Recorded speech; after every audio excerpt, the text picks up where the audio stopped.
Tim, good morning. Morning. All right, welcome. This is Big Sky Testify. I'm John, the host, and I'm excited to have you. Here we are. Yeah. We got to go on a nice little introductory jog this morning. Yeah.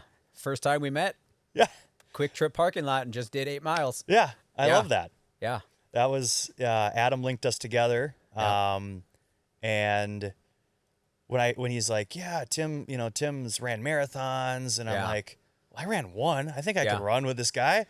So I Yeah. didn't know what I was getting into. I was like, all right, I'm gonna show up, and yeah, you got out. You looked like you're ready to go, and I'm Yeah. like, okay, this is No, it's always interesting to like find the other person's pace. Yeah. You know what I mean? Yeah. Like I think we're pretty close pace wise, Yeah. right? But thank God. I was hoping he'd say that. yeah, no, yeah. But yeah, no, and I think weather cooperated. Like the last week it's just been so humid, but Yeah, it was gorgeous. Yeah, it was it was great. not good. Yeah. It's a gift being able to start the morning with a run like that, 100%. Yeah. and then trying to ramble and hold a pace and keep up, and Yeah. it was good. It was Yeah. fun. Yeah. I think I was sweatier, but I don't know. I didn't have a hat to soak Yeah, anything up, but the hat is key for me, or it's in my eyes. Then I'm Yeah. like doing this, and Yeah. and Yeah. my eyes are like bloodshot, and it's like, hey, it's sweat. I swear. yeah. Yeah. But, yeah. Yeah, cranky. No, good excited to AR. have you here. Yeah, excited to be here. So, Tim, you are a husband, and Husband. you just got back from Africa. We did. Yeah. Yeah. That was last Sunday. Last Sunday? Yeah. Wow. So you just got back. Yeah. And you were there. Yeah, I guess a week. Yeah. Not yesterday, but the Sunday before. Yeah. Yeah. So, You went back about 8 days. yep. And you were there. You were in Africa for 3 weeks, you said? 3 weeks, yeah. So we hit 4 different countries, and it was just it was her idea the whole time. I was like, let's go. Either this is blame or credit, one of the two. Yeah. So yeah, we hit 4 different countries. We started in South Africa, which is, it's like home. Like Okay. it's very, very European settled. Okay. Everything like that. So spent a week there, just kind of messed around, and it was interesting because they're like, well, it's our winter, so don't come. But it's like 50 degrees, and we're like, this isn't winter. This is Yeah. nice. Yeah. And so did that. Did a bit of rock climbing. Saw penguins. Just hung out for a week. Super, super fun. Then we flew up to Zimbabwe, and that's when it starts to feel like what you would imagine, like Africa to be, right? Like Yeah. it's a bit more desert, everything like that. And like when we were flying in, there's just 2 elephants under the plane, like just, so it's like, yeah, that's Africa. And so we did, we were there for 2 days, I think, to do Victoria Falls. It was more of just like, let's just go see Victoria Falls. Okay. And then, so I bungee jumped there because I feel like you have to. You went bungee jumping. Yeah, first Gee, time. Okay, so like a thrill seeker, Yeah, or just not afraid? just not. It's tough. It's like I think I'm more afraid of living in regret than the actual act itself. So like, Okay.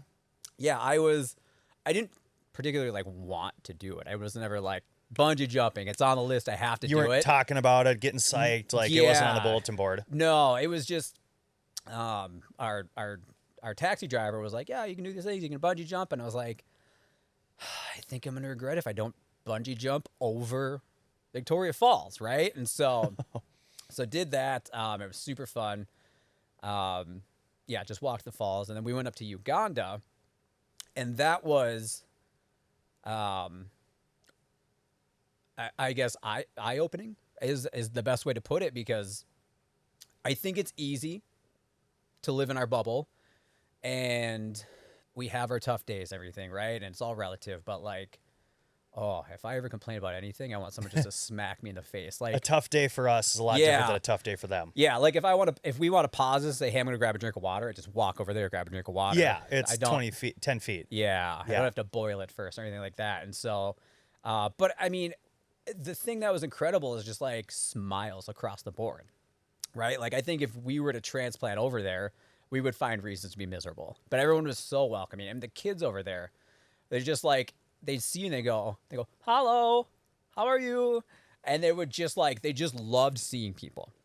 It was super, super cool. And just to see like the gratitude for life and everything like that over there. So there wasn't a like everyone didn't have an iPhone and there wasn't a McDonald's nearby. No. Okay. No. Okay. Like, Just painting the picture. you had This to, is Africa. Like, Yeah. if you have any idea of Africa, this is Yeah. what you picture in like yeah. poverty. Would you say Yeah. poverty? Yeah. It's developing for and- sure. yeah, Right. Yeah. yep.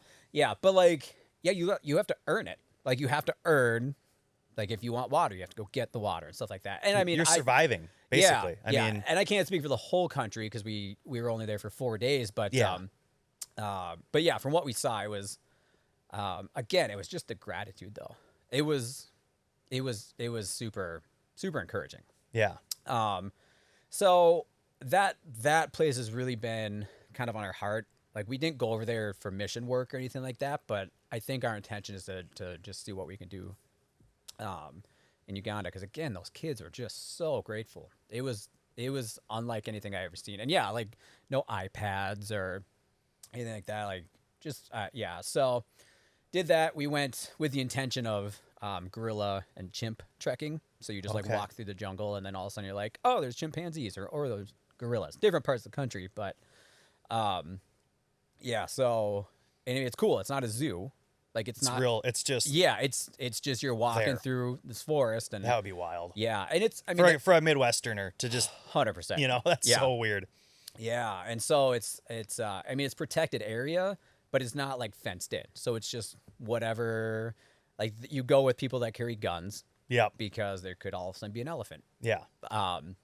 But yeah, I got pooped on, which feels a little like luck. You know what I mean? It's like I love that. That's luck. I was just sitting there taking a picture of a chimp, and all of a sudden, like, what? Yeah. I mean, the guy next to me got it much worse. I just got a couple drops, and he got like a handful. So the chimp like throw the poop at you like Madagascar the movie, or no? No, they're up in the trees. Okay. And there was no etiquette. Oh They yeah. were just like, well, I'm just gonna dump out Yeah. here. So Yeah. yeah. So Huh. but yeah, so I saw that. Did the gorillas. We were there for 4 days. We had an awesome guide. He was super cool. Really like immersive experience. And that was cool. It was tough. Like, it was challenging. Because we're so blessed over here. Like, we are. Like, if it got too hot in here, let's just pump on the AC, right? Yeah. But super great guide. I think, yeah, I mean, I'd still recommend, like, people go. It's tough, right? But so we did 4 days there, and then we finished in Tanzania. We booked a week-long safari through the Serengeti and Ngorongoro, stuff like that. And again, it's protected area, but it's cool because it's wildlife, right? Yeah. Like, nothing's caged in. It's not a zoo. Yep. Yeah. It's where they are. Yeah. It's where they belong, not at the zoo. Yeah, and it's like, but yeah, they just, like, you have to stay in the vehicle, because if you don't, bad things happen, right? Like, Yeah. you're, Well, I've seen the videos of you in the vehicles, you know, run Yeah. into the wrong elephant or rhinoceros Yeah. or Cape buffalo or whatever. And it's like, oh boy. yeah, oh yeah, it's no joke. But so I got back last Sunday, and just trying to recover from jet lag, and 'cause it's a real thing. And then a week back. Yeah, well, what's that? Did you fly? That's not direct, is it? MSP to South Africa? No, it's there we went MSP to Atlanta, and then it's a 15-hour flight Yeah, to South Africa. That's Yeah, so it's a long one. Yeah. It's a lot of sitting. It's a ton of sitting. Just- yeah. Yeah, you can only watch so many movies before Right. you're ready. Your brain just hurts. Right. Yeah. And then on the way back, it's nice because it's broken up. It's like a 9-hour and an 8-hour or whatever. Like, Okay. But I like those Yeah. are nice. Just a nice 9-hour, 8-hour. just a quick. Just a quick here to Hawaii Yeah, flight. There you know. are. Yeah. Just over. So, but yeah. So it's been good. I mean, and we both work in schools, and so we have summers off, and so Great time to go. totally works, right? Well, and probably going in their quote unquote winter time. Yeah. Yeah. I mean, is that a busy time for them right now, or no? Is it like off-season touristy, or is it not even? Yeah. Do you even call Africa touristy, or is it more like I would- adventure? Yeah, I mean, kind of- what do you call it? I mean, I will say South Africa was nice because it is their winter, and it is a little colder, a little rainier. I don't think it rained too much when we were there, but so people don't go. Like, it is. I mean, it's like an ocean town, right? Yeah. Like, people go to the beach, stuff like that. But So it was pretty dead there, which was nice. But yeah, I think as far as like Serengeti, I think it's pretty busy year round. Okay. Yeah, I mean, I don't know if it gets more crowded. But I mean, there was quite a few vehicles floating around. So Yeah. But yeah, so just a week of recovery. Got back into running after not for like a month. And it's just always a good reminder of How humbling it is. super humbling. Like I said, Yeah. when you were in Africa, it's not easy, right? You said Yeah. it's difficult, Yeah. because you don't get to just Yeah. hop in your AC car or No. grab a bite No. to eat at this place. It's Right. like you probably have to plan, like, okay, we're going to go out and do this. We Yeah. need to pack Yeah. and carry this or have it in Yeah. our non-air conditioned 1970s Yeah. van bus thing or whatever Yeah. you're in. So Yeah. that's getting back into it. Yeah. And culture shock. You're probably starting to get used to that genuine happiness and the smiles, and you come back Yeah. here and it's kind of everyone's like, Yeah. our Yeah. first instinct isn't to smile anymore. Well, I mean, maybe some people is. Yeah. I try to. Yeah. But But yeah, I get it. Like, yeah, like you smile and say hi to someone. They're like, what? creeper. What do you weirdo, need? What do you want? Yeah. Yeah. You stalking so- me? Yeah. Well, no, that's awesome. Welcome back. Yeah, Welcome to yeah, the show. So let's take a step back 'Kay. and let's get to know Tim a little bit. So growing up from the Midwest, Minnesota, Yeah. greater St. Cloud area, Monticello area is what you said? Yeah, for the most part. Yeah. So we bounced around quite a bit. Yeah, my parents split when I was I don't even know. 1? Okay. Oh, so, wow. Okay. So it was never one of those, like, I didn't grieve their You didn't even know. divorce. You No. didn't know. No, I was It's just like, how life was. Yeah, It's I was just like, what it was. What's the next episode of Bobby's World? Like, that was my focus. Got right? it. It's a very outdated reference that I hope some people get. But Adam's over Adam's there. got Adam got Bobby's it World. over there. But yeah, and so they did the joint custody. Can I come in quick? Yeah. My kids love Bobby's World. Yeah. Oh, Okay. still. No, Still, it's good. yeah, it's on Amazon Prime. It's a beautiful show. Good to know. Okay, bye. Yeah. Yeah. But yeah, and so I mean, joint custody to an extent. A lot of time was raised with spent with my mom, but we moved around a ton. I think I was at a different elementary school all the way up until 4th grade. Okay. 4th grade is when I moved to Monticello, Okay. and that's where I ended up graduating from. But yeah, we just bounced around quite a bit. I don't really know the reason why, but it was like, I think I started in Brooklyn Center, then we went to Inver Grove Heights, and then Apple Valley for a bit, and probably one more in there that I'm forgetting, and then we just moved out here because that's where a lot of our family was, and then just kind of stayed. Just kind of looking for a spot to plant roots, really. Yeah. Kinda just, Yep. Was your mom young? I mean, fairly Yeah. young mom at this time, so just kind of Yeah. trying to get a job, trying to Yeah. get kind of set up. And I Just mean, kinda obviously going through a divorce, Bebopping around. things are changing quickly. No, and it's crazy to think like, yeah, they had me and my brother. I have older brother, a couple years older. I would say like 18, and I think I was like 20, and then she was like 20 when they had me. But it's like, I'm 38 and still not ready for kids. Yeah. You know what Well, I yeah. mean? I think the saying "you're never Yeah. ready for kids" Yeah. is Yeah. very true. Yeah. But at 18, 20, I mean, Yeah. whoo, you're still Yeah. a kid. Yeah, but no, I mean, because I know divorce can affect people and just the dynamics. So everybody is so differently, but like, I never felt like a child of divorce. Yeah. You know? You're not using it as like a blame game for your No, story. You're not like, for well, my sure. parents were divorced. Yeah. So That's what led me astray or something Yeah, like that. yeah. You're like, I was one. I can't. Yeah, 100%. Yeah. Someone's going to call my bluff on that. Yeah. Yeah. But like, no, for sure. And like, I didn't like, yeah, like I still grew up and my father was there and he remarried.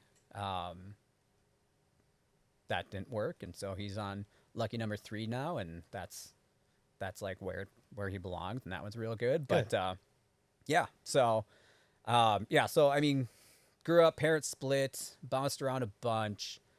And got set up at Monticello. Yeah. And that's you graduated from Monticello. I did, yeah. So you yeah. 4th grade on, and I similar. Yeah. Born, grew up, bounced around a few places. I landed on Monticello in 3rd grade. Sure. Yeah. But I was homeschooled 1 grade out in the country, Paynesville, Grove City. Yeah. 1st grade at a private school, little church school, like 20 people. Like Okay. one of those kind of little things. Yeah. Public school in Paynesville for 2nd grade, like did that. And Yeah. then Monticello 3rd grade, and Just stayed. here I've been. There you go. Kind of bouncing around the area. There you go. Yeah. Yeah, but no, it was great. And yeah, I mean, I was raised, we had a really solid extended family. Grandparents had a big hand in it, aunts and uncles. My mom comes from a family of 14 children, and so Wow. yeah, really 14. yeah.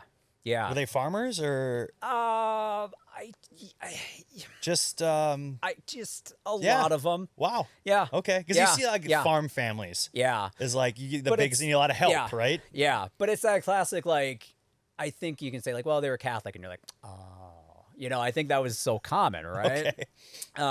So that I was gonna bring that up. So where is God in your early life with your growing up? Are you guys kind of going to church or not really? It's kind of on the side. I mean, are you kind of aware of like who God is, what God is, or like is that kind of still like 4th grade? You're kind of like, okay, Yeah, it was.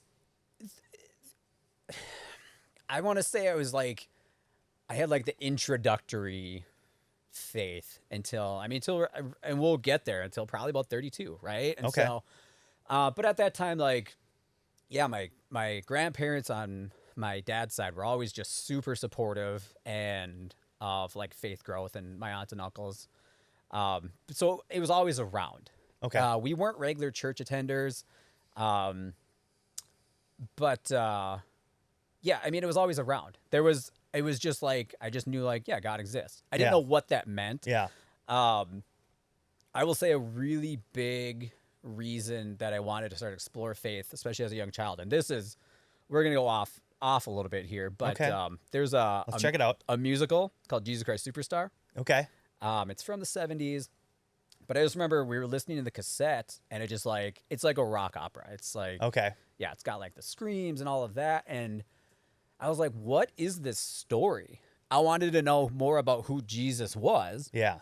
Because I had known this rock opera. And so I started reading my Bible as I'd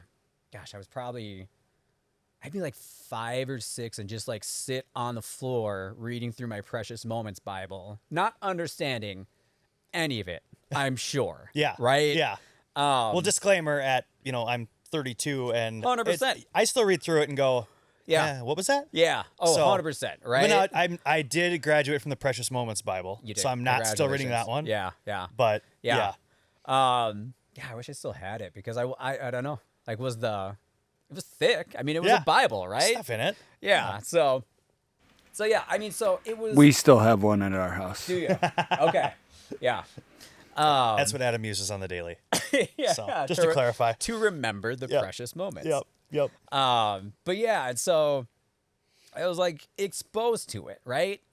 I was confirmed. When do you do that? 3rd grade, something like that, somewhere in that area. Sounds right. Yeah, was I confirmed Catholic? I don't know. Okay. I'm not sure. Yeah. We had no, it wasn't confirmed. First communion. Okay. That's Yep. what I did. That sounds about right. Yeah. Yeah. I did the first communion. Sure. Yeah. Like it was, Yep. we did it, and then I didn't know what it meant. And so, but yeah, I mean, and then I had my uncle Ken, who was a youth pastor. I remember we were up in Brainerd for a funeral. I lost a cousin, very young. She was diabetic, and she drowned in the bathtub. Oh, no. Yeah, and so it was tough. I remember asking a lot of questions. How old were you at this time? I'm gonna say I was 12, 13. Okay. Yeah. So Kind of first brush with death, maybe actually, for you, or no. Okay. Our first brush with death would have been the Monticello bus accident. oh yeah, Yeah, bus 63 back in I mean, was that 95, 96 or something like that? Yeah, I lost a couple of close friends in that. Oh, wow. And that was, I mean, yeah, questioning mortality as an 8-year-old is... That's not normal. No, but... I think I was 25 when I questioned that. Sure. Yeah. Right. Yeah. And so, but I mean, we had really great school counselors, and so I processed through it. But yeah, I mean, faith didn't Foreshadowing really there a little bit. Yeah, right. There you go. Okay. But yeah, faith didn't really grow or take a step back or anything. I think, again, it was just kind of there. It was just like, yeah, God exists. Great. Didn't really understand 100% point of right? it. And I didn't even understand the concept of God not existing. Yeah. Okay. You know. You just accepted like, It hey, was just God is real. Yeah. But that's as far as I got. Yeah. Okay. Yeah. Yeah. But yeah, and so a big leap, I would say, was right around that time. Yeah, when I was like 12 or 13 at the funeral, because I sat down with my Uncle Ken for, hours. And it was just good because it was like it was a space to ask these questions and really like get to know who Jesus was. And that was your cousin's dad, the one that passed Yes. away? Yep. So he's mourning, grieving, but Yeah. yet he's in a spot where he is just able to, you're asking questions and wow, that sounds amazing. I mean, for what he's going through to be able to do that. For sure. For a 12-year-old at the time. For sure. Right. Yeah. And so that was, that was a really big kind of step into, okay, I want this to be more part of my life, right? Like there seems to be this serenity that comes with whoever this Jesus guy is. Yeah. Right. And then so going through high school, it was more of an identity. How do I want to word this? It was just like, yeah, I'm a Christian. We would go to church intermittently. It was kind of cool to say. Yeah. But it didn't really apply. Yeah, but I feel like I was just a Christian in the worst way. Okay. I would use it to justify, it was kind of that holier than thou. Okay. It was like, oh, you're not living very Christian. And here, just wait. And I wasn't either, right? Like it was strictly a foundation to put others down. It was laws in your head. Yeah. That you would put on other people, but not yourself. 100%. Kind of thing. It's like, well, I don't want to hang out. They're not Christian people. They're doing this. Yep. But then you kind of just blind eye to it yourself. Yeah. I get it. I can relate. It was 100% a way just to like elevate myself. You're internal. You're like, I'm better than that. I'm a Christian. It absolutely was. Yeah. Right. And when I was telling people, like, I would be like, well, God hates this group of people. Yeah. And I hadn't even read the book at that point. So. And you hadn't heard Tupac, Only God Can Judge Me at that point. Yeah, either, so 100%. You didn't even understand that. Yeah, I was more East Coast. So, Yeah, okay. Let's not get into that. Yeah.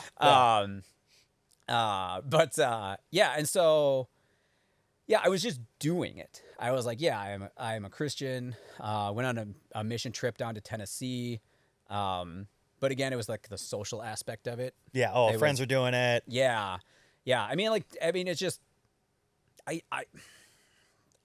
don't know how, like, how old were you doing the mission trip? I was like 15. Okay. I think, but it was like, again, it was just like, I'm doing this as a social thing. Like, I think I even like made out with a girl on the mission trip. Okay. Right. So it wasn't like I wasn't. So I was gonna say there was no like, even like thinking back, there was really not really any big God grab or not like a nudge. No. It was kind of like, obviously if you were looking, maybe you would have, but you were kind of just, your headspace, you weren't there. You were just kind of like friends, cute girl, whatever. Yeah. And we're all doing this. It could be fun. Yeah. Our parents aren't with us, but Yeah. there's like 3 chaperones for this thing. Yeah. Exactly. Okay. Exactly. Yeah. And so just kind of did it, and just like lack of identity, because it was so easy to build up this wall of saying like, this is what I am. Yeah. I'm not going to question anything. Don't you dare question it. I'm elevated. Right? Yeah. I am a Christian. I'm a Christian. Yeah. Like Yeah. I believe myself. For sure. Yeah. For sure. And so that brings me to, about 17. Cause again, I like just a lack of any sort of personal identity, I guess. Right. And I had smoked weed when I was 13, because it was, just trying to like figure out where I fit in for a long time. Yeah. Right. And I think if anything, maybe that's where the divorce impacted, but I think more the moving around, right? Like I'd be in a new school, find a new group that I feel like I have to fit into, right? And so, yeah, just like locked up with a group of kids and started smoking weed at 13 while also running track and cross country and stuff. And I was like, no, I can't keep smoking weed. Like, not if you're going to be a good track runner, 100%, right? Yeah. right? Yeah. And so I just... Michael Phelps wasn't around at this point doing swimming. All right, got it. Yeah. Okay. So I stopped. It was it was a blip. It was probably like 4 or 5 months, and then I was just kind of done with it. Oh, good for you. Yeah. I mean, that's impressive at age 13 to like stop. Yeah. Like very responsible of you. But again, I mean, I feel like, and I didn't recognize at the time, but like I did have a good support network. Okay. I just didn't, You took it for granted, kind of. Yeah. Exactly. But in hindsight, that's cool. Though. Yeah. I mean, that's a lot, knowing you had that then, but now not knowing it until later on in life, it's still good to know you had that. 100%, right? So, but yeah, so still trying to like figure out where I fit in, and I keep saying fit in versus like belong, because I think they're two totally different concepts, right? Like fit in is like I'm gonna put on Spanx for my personality just so I can like fit into this group, right? Like I'm not gonna like this thing, I'm gonna like this thing, versus belonging is just like, but these are my people. It's natural. 100%. Yeah, right? One's natural, one's forced. Yeah. And so, locked up with a group of people that I really admired, because they just had that whole, like, I got super into pop punk. Okay. And I was like, man, these guys are pop punk. Like, they these are don't my care. people. Yeah. I was like, a little rebellious. Yep. Yeah. And so they did ecstasy on occasion. MDMA. I think ecstasy is kind of an outdated term now. But yeah, and so I don't know what the kids call it. Yeah, whatever the kids are calling it these days. But yeah, and so I was like, okay, this is like real drugs now. That's like, to go from quitting weed after 4 months to like, let's do some ecstasy. Yeah, but I was just that's like a big swing. Yeah, but it was just... And this is 13, they're at 17 now. I'm at about 16, 17 at this point, But I wasn't interested in it. And they were like doing cocaine, and I was like, nah, that's scary. That's a hard drug. Yeah. I was like, it's like, that's Miami Vice right there, you know? Yeah. But if you're around something enough, it becomes normal, right? And so I was you like, become used to it, like culture. Yep, 100%. And so it was just like, all right, I'll try it. And then it felt like it made this promise of like, you know, that pain you're feeling, it's going to go away now. And for that bit of time, sure.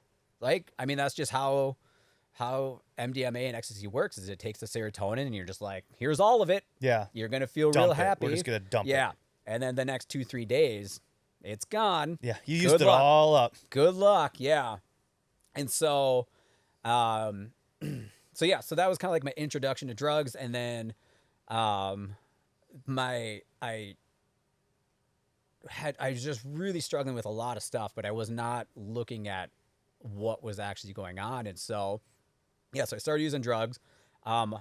This is going to sound a little silly, but I was terrified of this movie, The Ring. Do you remember that one? I don't. She crawls out of the TV to kill you. Oh, yeah. yep. Yeah.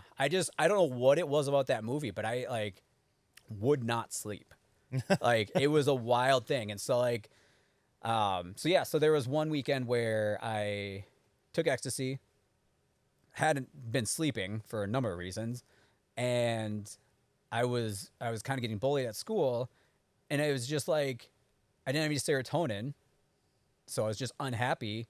And I was like, I'm just gonna end it. Like, I was on antidepressants and sleeping pills at that point, and I just drank all of them. I mean, it was like 50 pills. Oh. Yeah. Yeah. And so, because I had gotten in a fight with my girlfriend at the time, and I was just like... And this is 16, 17, or... So about 17. About 17 yeah. now? Okay. Yeah. I think between junior and senior year that summer. Yeah. But I was just like, whatever. I'm just going to drink these pills. And, I mean, it was a combination of manipulation / not really wanting to die, but not exist. Right. Yeah. I think that's the problem, that kids face. Yeah, It's not they want to die. It's that they don't want to No. exist. Yeah. Well, the problem is when you make that decision, Yeah. you don't get to come back. Typically. 100%, right? And so so like I called her, the girl I was seeing at the time, and I called her. I was like, "This is your fault." I mean, terrible stuff, right? Yeah. And she showed up, and I drank another bottle of pills in front of her. She was able to break in. Went to the hospital. Spent the weekend in the St. Cloud psych ward, and then just got released. And they're like, "Yeah, I think you're good. Yeah, 50 sleeping pills. He's fine. cool. You're not gonna do it again, right?" Yeah, don't do that. That was a Yeah, mistake, right? You yeah. accidentally took Yeah. 50 of those. Yeah, it was just like the biggest like Slap on the wrist. whoops. Yeah, and so, yeah. So I mean, it was just all that stuff was ignored, and At this point, you're not really a church at all anymore. no, definitely not. I mean, Christmas, Easter, like the holidays, even, or not even. Just kind of Yeah, I think. in your head, you're still I'm a Christian. Yeah. Or was that not even? That was kind of No, gone. it was. Okay. But again, it was like this platform for hatred. It was Okay. like, oh, you did something wrong. Yeah. It's in the Bible, and it's not even in the Bible. Like the stuff Yeah. that I was like, God hates you for this. It's like it's not even in there, right? Yeah. But again, it was just like it was how I elevated myself to like Feel better. yeah. To give yourself It was a little like- self-esteem. yeah. It was like at least I'm not this, and Because so the pop punk group you're with, I mean, that's not known for self-esteem typically. sure, yeah, know. a lot of emo music, Yeah. and I mean I still jam that pretty regularly. Hey, Yeah. yeah. But yeah, and so 17, just I mean everything tanked, right? Like I had a scholarship to run in college that was obviously gone. So you go into senior year, Yeah. coming off Yeah. of this Yeah. potential life-ending decision. Yeah.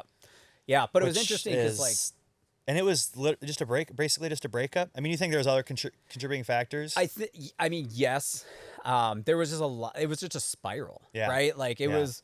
I mean, the ecstasy use was a huge one because It like, was so we kind of fast forwarded a little bit. Yeah. So and we don't need to sit and dwell on it too Sure. long. Just it wasn't like all right, this weekend you try X, and then 3 weeks later you try to kill. It was No. kind of like okay, you've been No. hitting it pretty hard, pretty Yeah. regularly, yeah, and yeah. you're just sucking the life out of yourself. Yeah.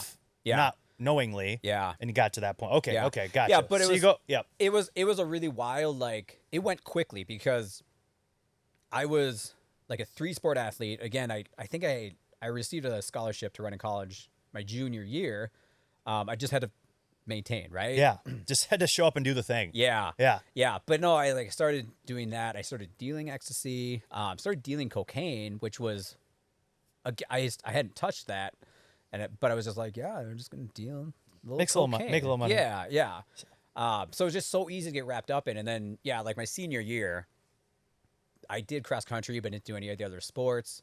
My Cross country's in the fall. So Yeah. you entered senior year Yeah. with the sport, and then it just shut Yeah. off. And then just, priorities just changed so drastically. Yeah. And so anyway, so went through that, went off to college, different school because I lost my scholarship, and So 0 sports in college at this point. none. Okay. Yeah. Like I couldn't even imagine running a mile at that point. Oh, right? wow. So yeah. you came from Yeah. potential collegiate runner to Yeah. not Unhealthy. even yeah. Okay. I mean, yeah. I mean, and not so much from like a weight standpoint, just the overall condition. both. Okay. Both. Yep. Because like, here's the thing. I was eating McDonald's pretty regularly, but I was also running 40 miles a week. Yeah. Right. And you're a like as a kid. Your kid, metabolism's yeah. just burning. Yeah. I'm Yeah. not. I could not do that today. I'd love to try it though. Yeah. Yeah. But then I was just like, I kept the same diet, but didn't have the exercise. So yeah, I think my freshman year of college, I put on like 40 pounds. You did it. It was Okay. quick. Yeah. So freshman year got 0 credits. And I mean like none. Not even, didn't take a final. I think I went to class for a week, and then just like, that's really when it was like, hey, let's just do drugs and drink all the time. Wow. And who's paying for college? the state loans, Okay. loans eventually.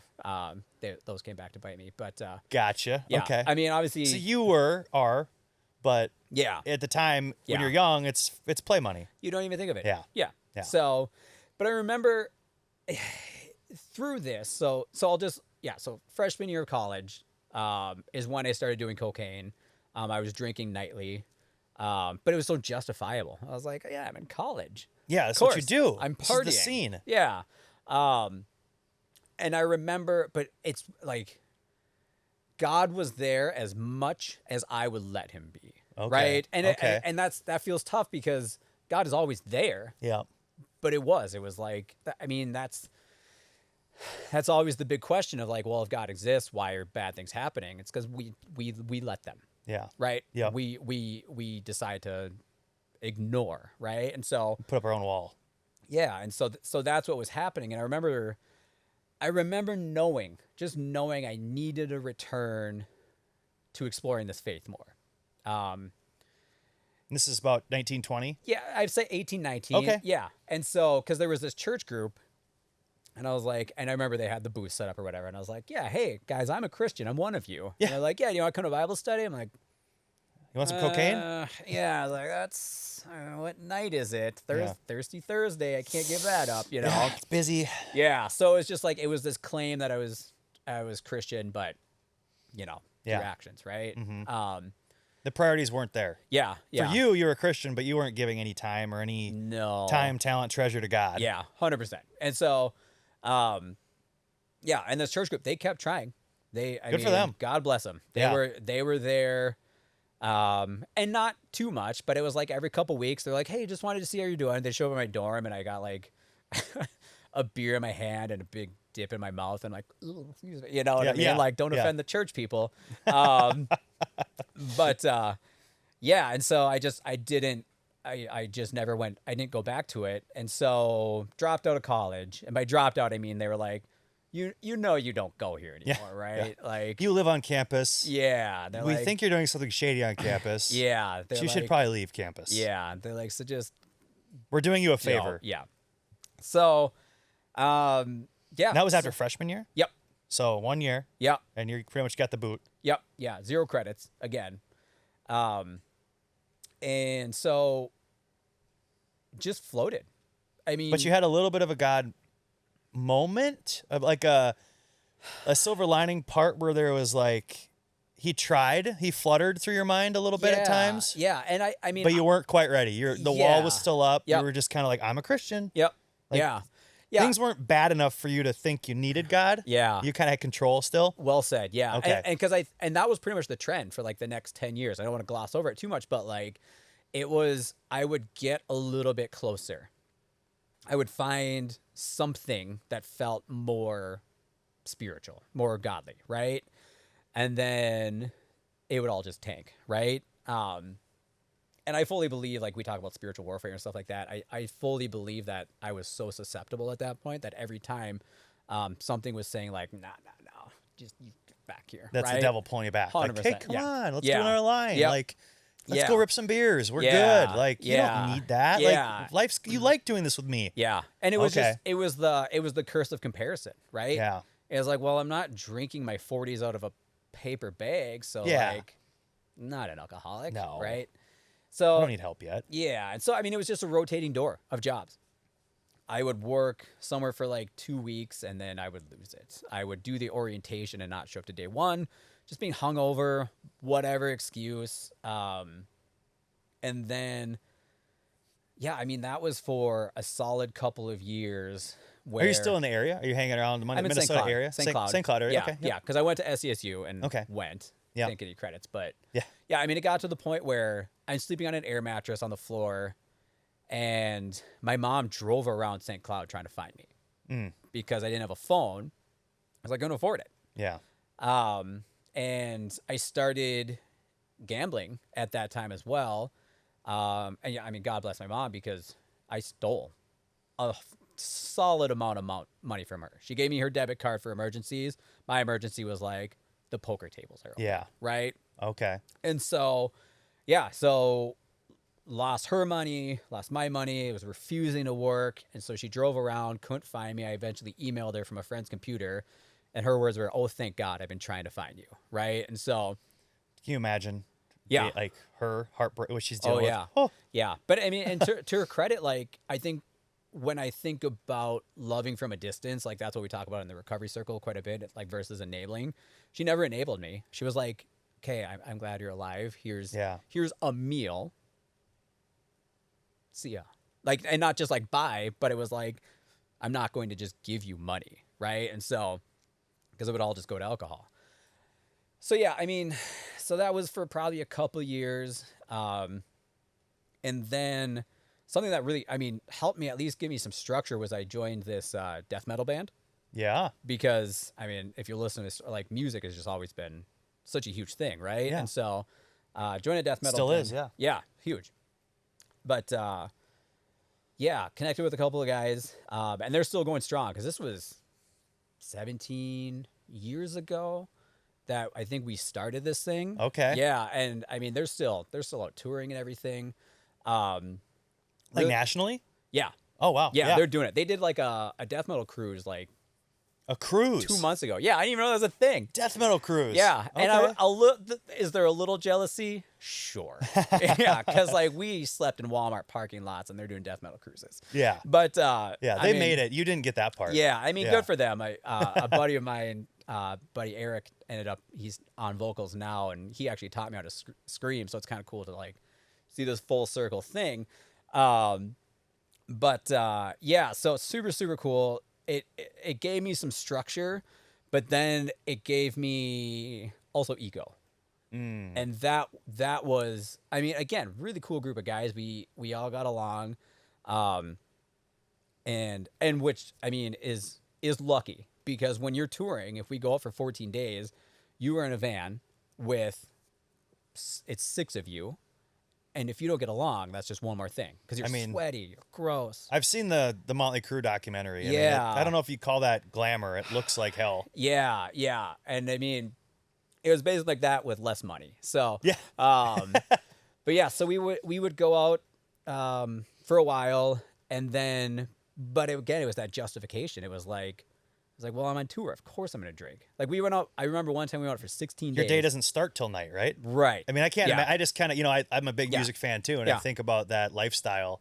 Yeah. And it's not like, yeah. Well, you're endorphin. You're getting everything dumped at 9, 10, 11 midnight. Yeah.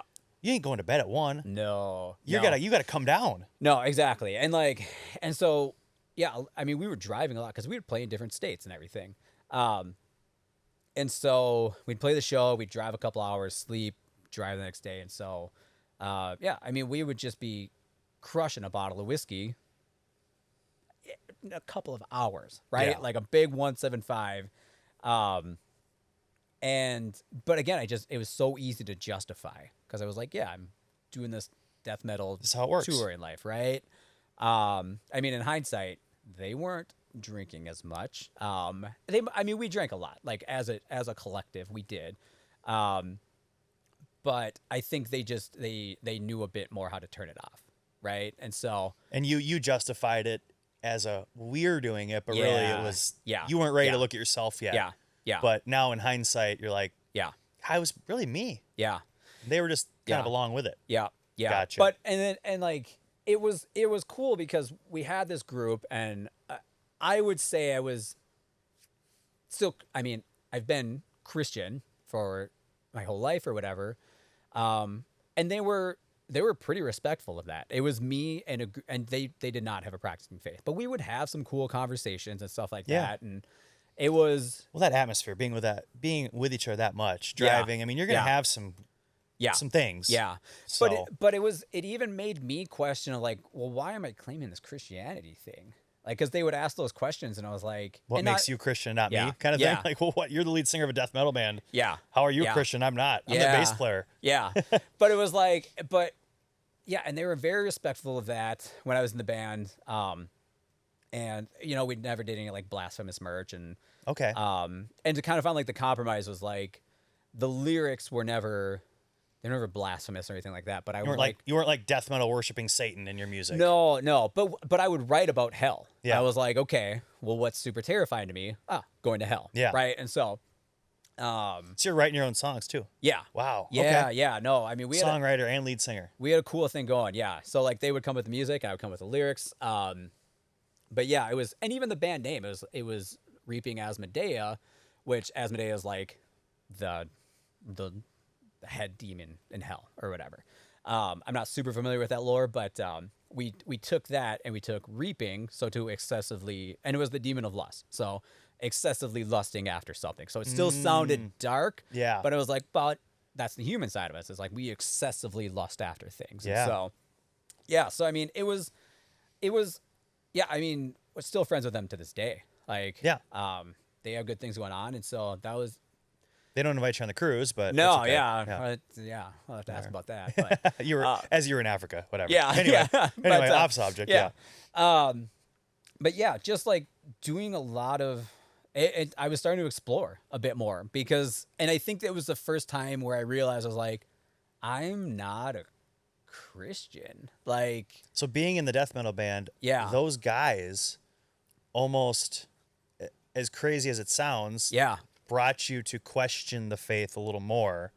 yeah, And yeah. and this is sorry, and throw me an age here, approximately. 24, 25. Okay. All right. Yep. Yeah. Okay. Yep. Yeah. But in the best way possible. It wasn't like, don't be a Christian. Why are you one? It was, They were just asking, like, well, Yeah. what makes you? Yeah, Okay. yeah, And then yeah. you started internally yeah.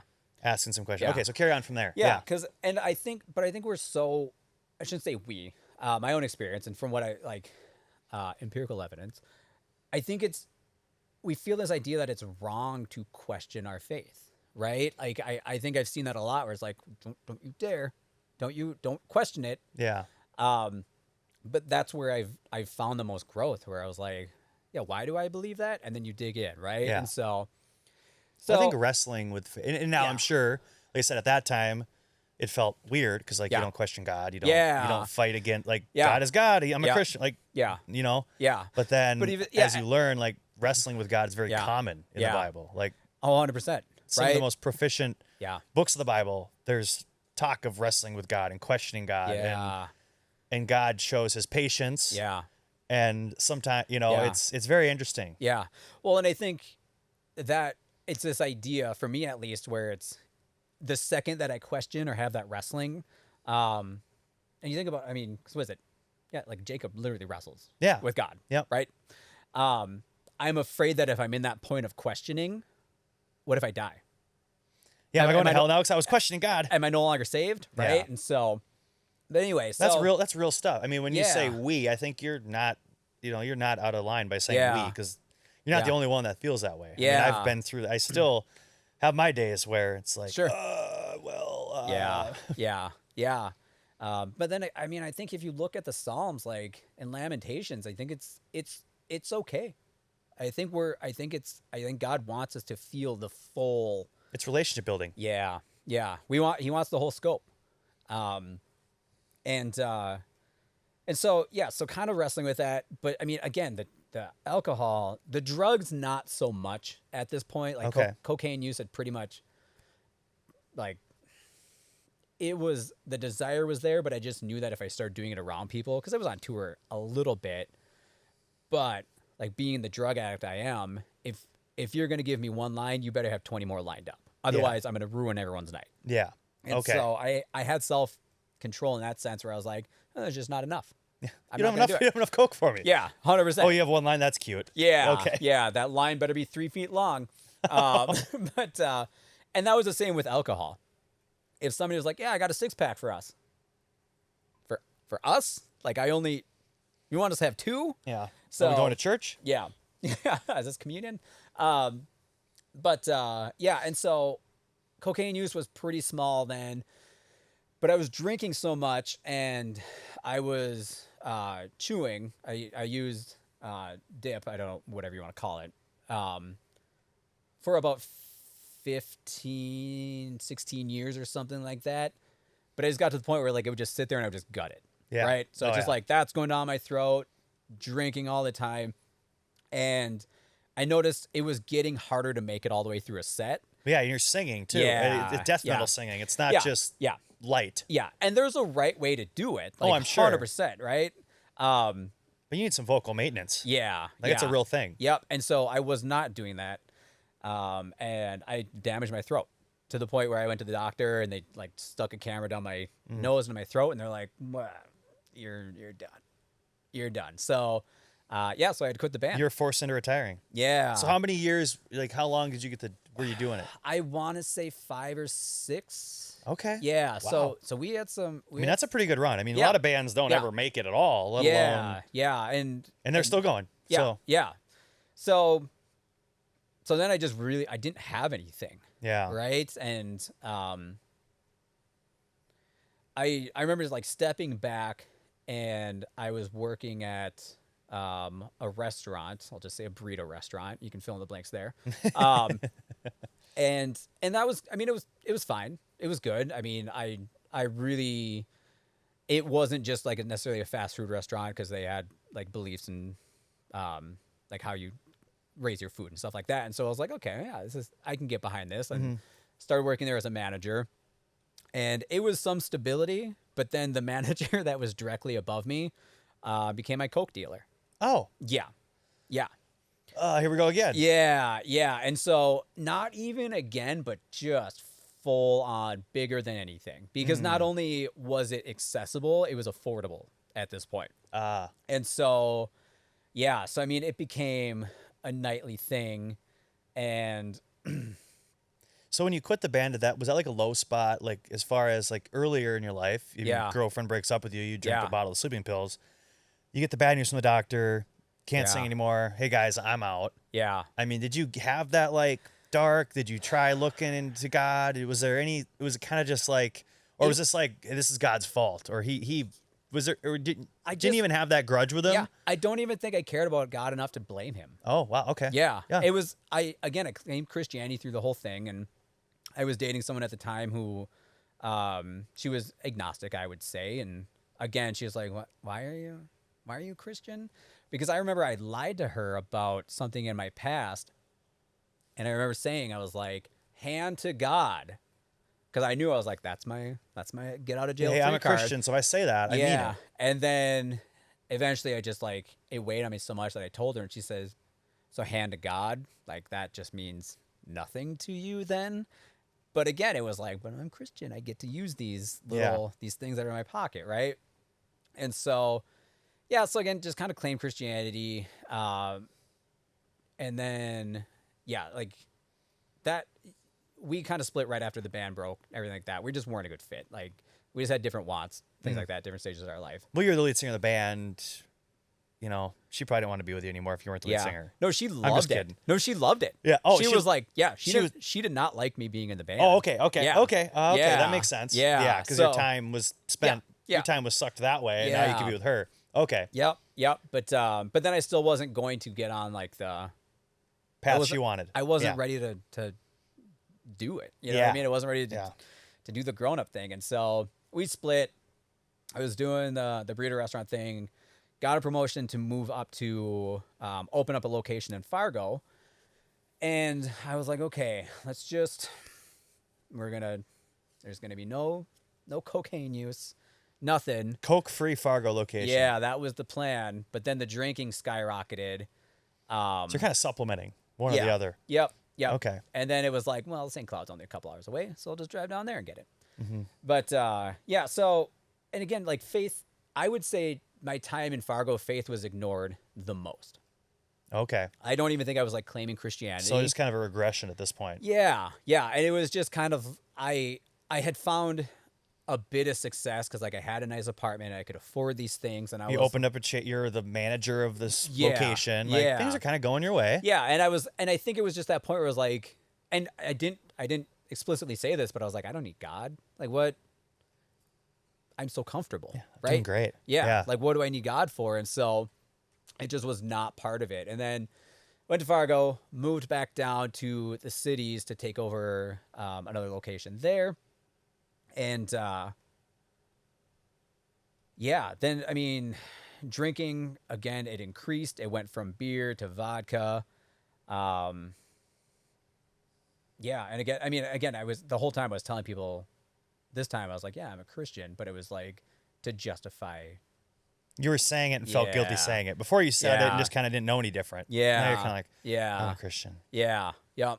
Yeah. Because I didn't know how to not be one. Yeah. Like that felt like if I pull this out of me, then You wanted to belong to something. Like you said earlier, belonging, fitting in, Yeah. or belonging. Yeah, absolutely. And so went there.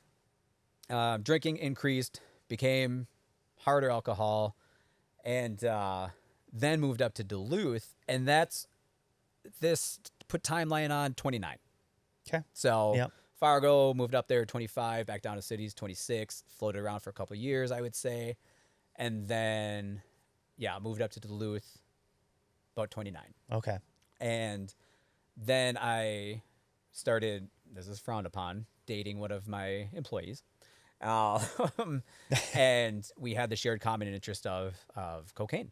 Yep. And so that was my reintroduction to it, because I think I had done it like twice within the last couple of years. Okay, so you drifted away, which is crazy. I mean, interesting from stopping weed after 4 months Yeah. to ecstasy, Yeah. kind of going away from that. Yeah. To not saying that some of these things didn't maybe sprinkle their way through, but just listening to your story, to go into it, out of it, into it, out of Yeah. it. You know, because usually it's just like when you're in it, it's full bore. I mean, it sounds Yeah. like you had that when you were in it. You Yeah. were in it. Yeah. But to come out for a little bit Yeah. and then go back in is interesting. Yeah, and I think, I attribute a lot of that to just my support network. And I don't even want to say like my social circle necessarily, but like, Outside of that, your social circle probably was terrible for you. yeah, But your support network was the rock. It Yeah. was there. yeah, Kind of Yep. like the nets were up. yeah. Got it. Yep. And so I just, like, that ambitious side of me wanted to, I wanted better. But I just blamed everything on everybody else. I was like, well, of course, their parents were never divorced. Yeah. That's why they have this, right? They had money. Yeah. Yeah. And so moved up to Duluth, and that's really where things, I was an addict for 15 years, but this was like an addict, right? Like, I was the manager of the restaurant, but I was calling out sick, no call, no showing. We would drink a bottle of whiskey by 9 o'clock in the morning just to try to help from coming down from doing 3 grams of coke the night before, right? Yeah, and it just, but I would blame everything on location. I was like, yeah. So people do here. Yeah, yeah. What else do they do? Yeah. It's cold here. And it's such a bummer because, like, Duluth is such a great place. Beautiful area. Right? And, Beautiful. like, I love rock climbing. Didn't do any up there Yeah. because I was doing Hungover other or high, things. yeah. Yeah. And so didn't do any running, no hiking or anything like that.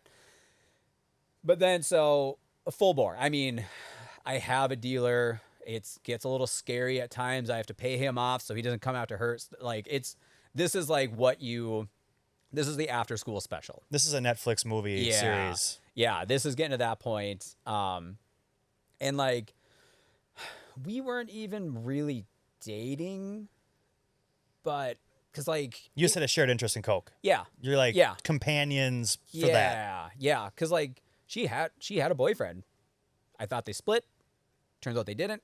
Oh, Yeah, and so I guess we really weren't dating because she was with someone else. she was dating And- somebody else. Yeah, and but I ignored that. Like, it was who I was at that point was just, it was not good. I was 29, 30, and she was 22. So it was like that was kind of predatory behavior, right? Like, not to the extent where it's illegal or anything like that, but it was like the way that I was acting, and whatever age gap, I don't care if anybody else does, but like the way that I was approaching it, it was a control thing. Yeah. It was like I asked her to move in with me, but then I would cut off her funds, right? Yeah. Stuff like Yeah. that. Like, I became a version of myself that was just so, This is you would have never imagined. no, Yeah.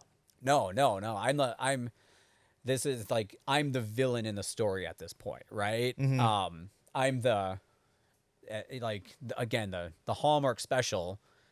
I'm the thing she overcomes, right? Yeah. And so, or whatever, up in Duluth, things get really, really ugly. And then her and I move back down to Eden Prairie and just isolate.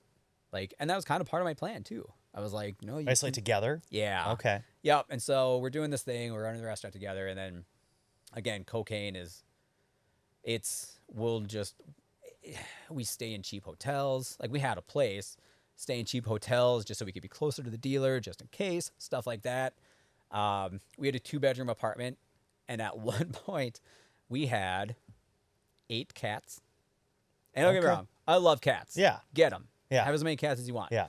But 8 Eight's, yeah. in a 2-bedroom. Two seems common. 1, Yeah. 2. Yeah. 3. Yeah. Yeah. 8 is. It's yeah. And again, if you have land, go ahead, get 8 cats. Yeah. But Yeah. Mice. Yeah. yeah, we were In we were apartment. 2-bedroom apartment. So it got it got gritty. Like I wouldn't let my mom come visit anymore. Yeah. There's literally poop on the floor. Yeah. Everywhere. And so it got abusive. Like it just it was so dark. We were so mixed up in this, and it didn't get abusive to the point where like it was never physically abusive. Like Just like control and it and was verbal. yeah. But and we got into one fight one night where like I was trying to go through her phone in the bathroom and she was trying to break in, and I slammed the door back and it gave her a black eye. So that was Unintentional, but yeah. it was. Yeah, and I just remember her and I were sitting on the floor and kind of had this moment of like, who are we? Yeah. Right? And We so- both hate each other and hate ourselves. What are we doing? Yeah. And so Love our cats. yeah, love the cats. Yeah. But I think we went for like another month.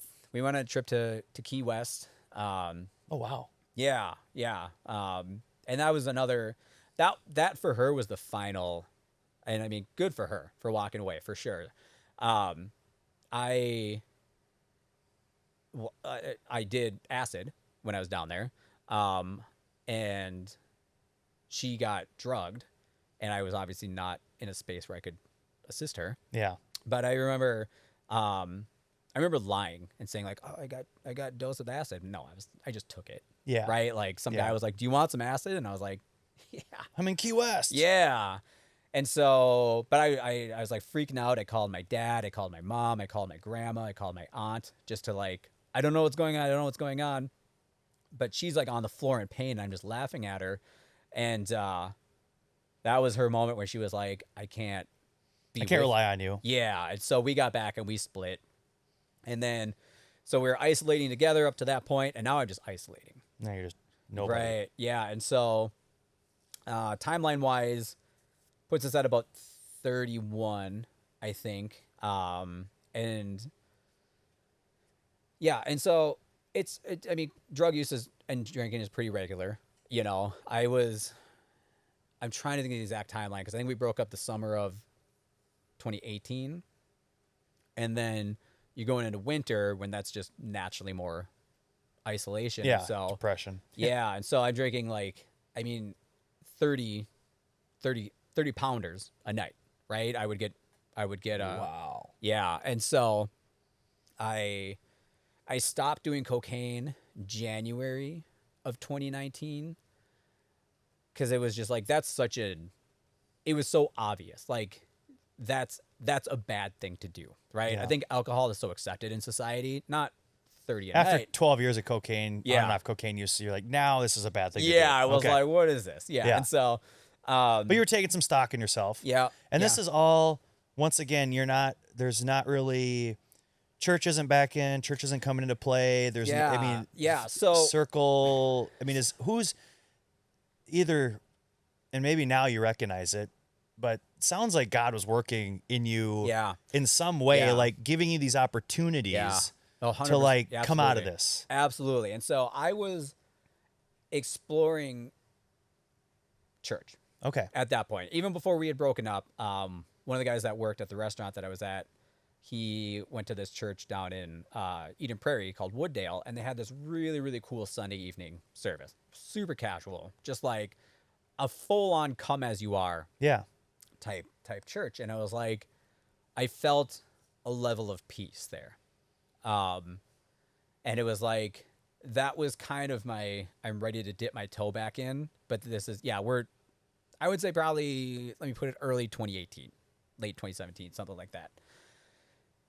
And I just remember feeling that serenity and being part of that community and just like, wow, this is what drugs had been promising me, but this is sustainable, Yeah. right? The drugs never gave me this. Yeah. They told me they Yeah. would. Yep. They never gave me this. Yeah. But it wasn't enough at that point. Like I remember I was going to get baptized in that summer after we had broken up, and I was going to go to church. signed up. The outreach pastor was like, "This is incredible," and I wasn't a regular attendee necessarily, but he was just like always reaching out to me. And then I sat in the parking lot of the church and just cried. And I was just like, I'm not going in that building. Mm-hmm. And I don't really have any negative church experiences, right? Like I know a lot of people have, we kind of talked about earlier, church hurt and church trauma and stuff like that. Like I never had that, but it was in my head that I was going to walk in there and I was going to go, oh, here comes the drug addict. Here's this guy. What is he doing here? Right. And it's the fit and belong thing kind of coming around again. Yeah. Like you want to feel belonging. Yeah. But now you're almost like, well, am I trying to fit in? Cause I'm just the drug addict. I'm the alcoholic. I don't deserve, it's the deserving and bad things happen. Yeah. And so I just cried in the parking lot and I just left. I remember the pastor, he reached out to me and I ignored it. And then one night I told him, I said, hey, I just cannot kick this cocaine and alcohol habit.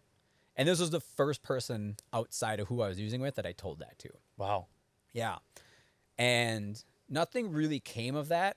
But I remember at that moment thinking like, I can make this known and it's not going to be the end of the world. Yeah.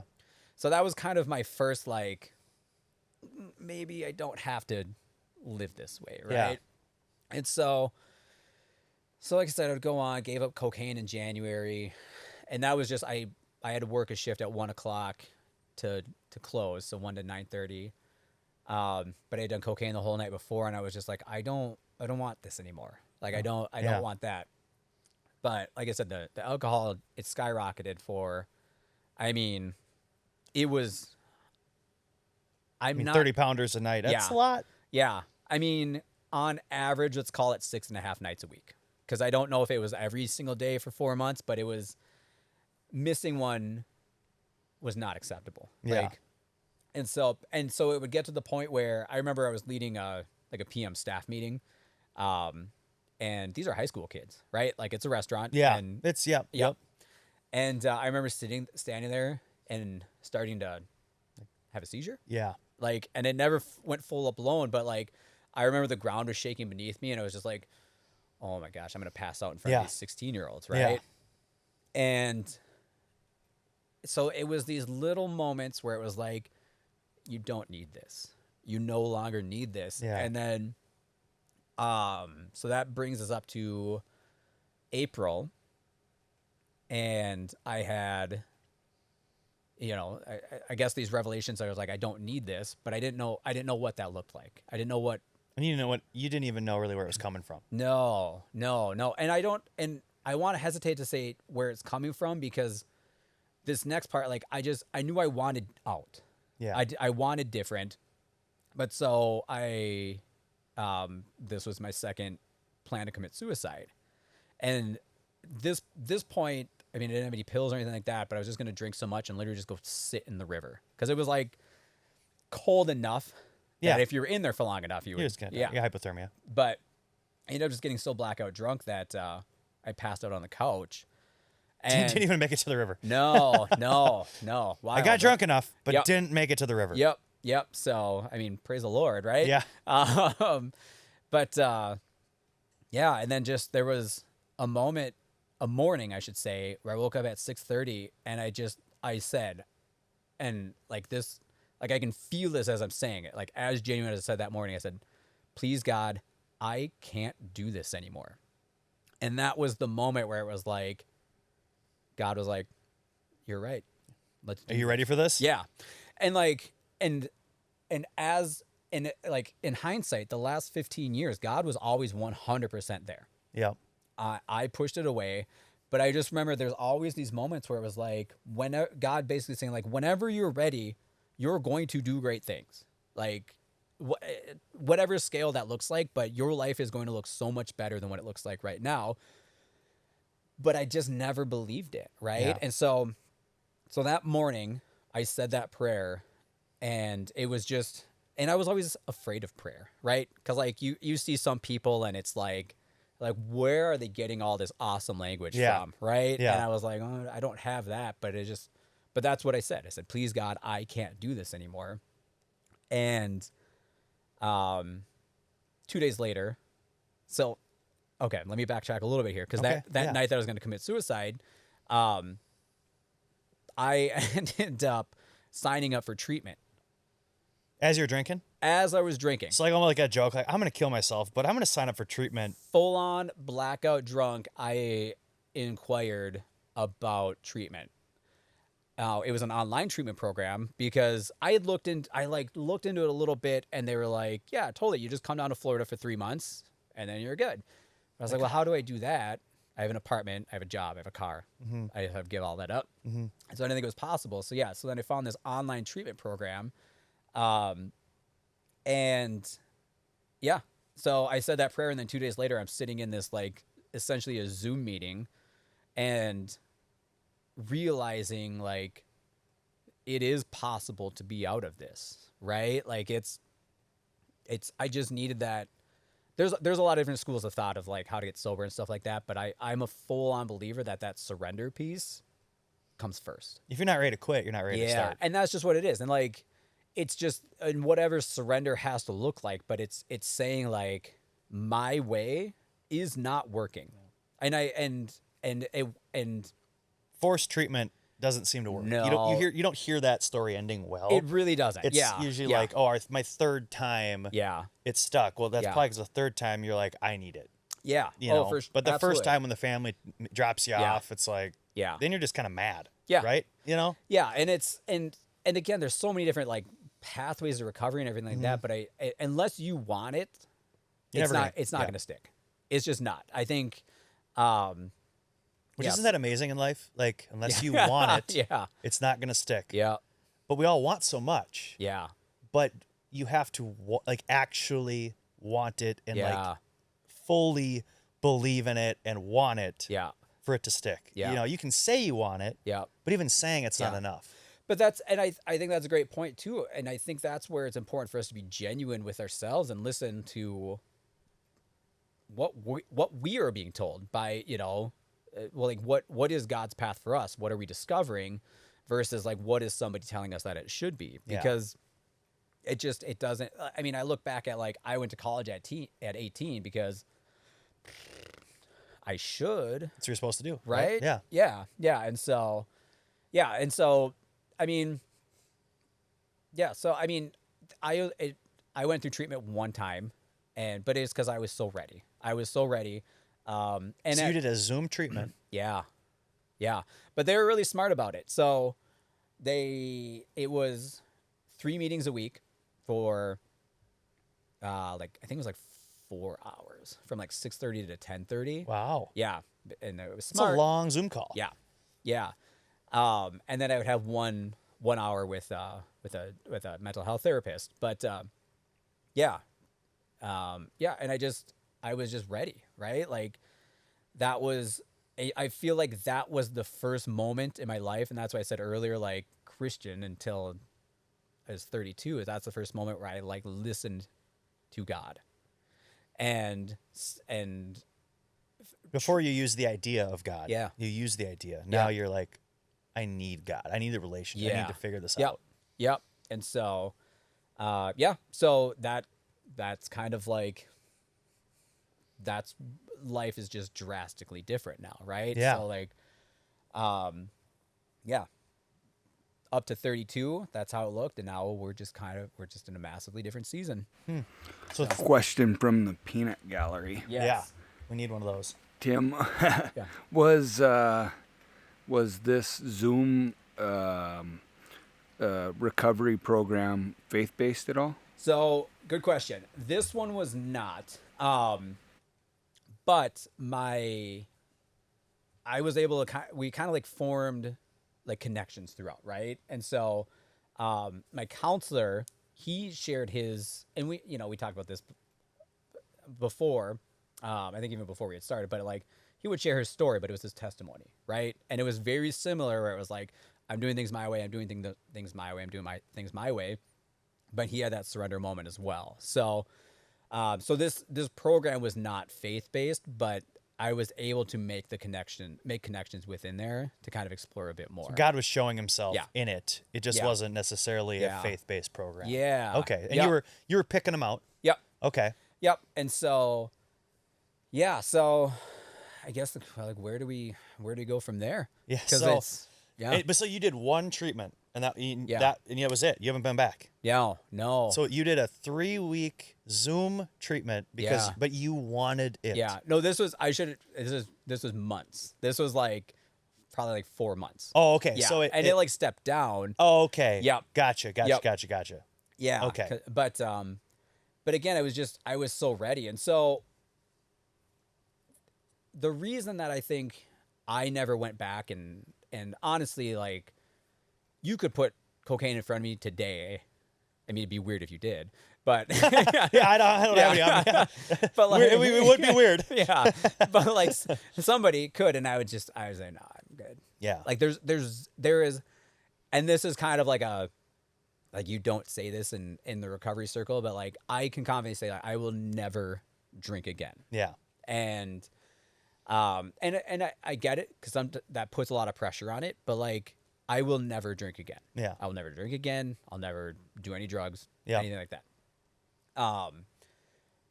But I think it's because in that moment, God started to show me just what life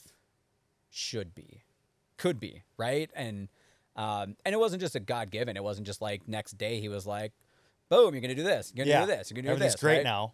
Yeah, and because I think one thing that I wrestled with was because prayer would be part of my life, but I thought of God as kind of like a genie, right? Like I thought of prayer as like a magic lamp, and if it didn't come true, then I was like, oh, well, guess you're not listening, Yeah. right? And You're asking for things. yeah, I mean, you're not accepting yeah, how he's giving it to you. yep, and I believe like if it's in God's plan, and you say, hey, God, help me move this mountain, he's gonna hand you the shovel.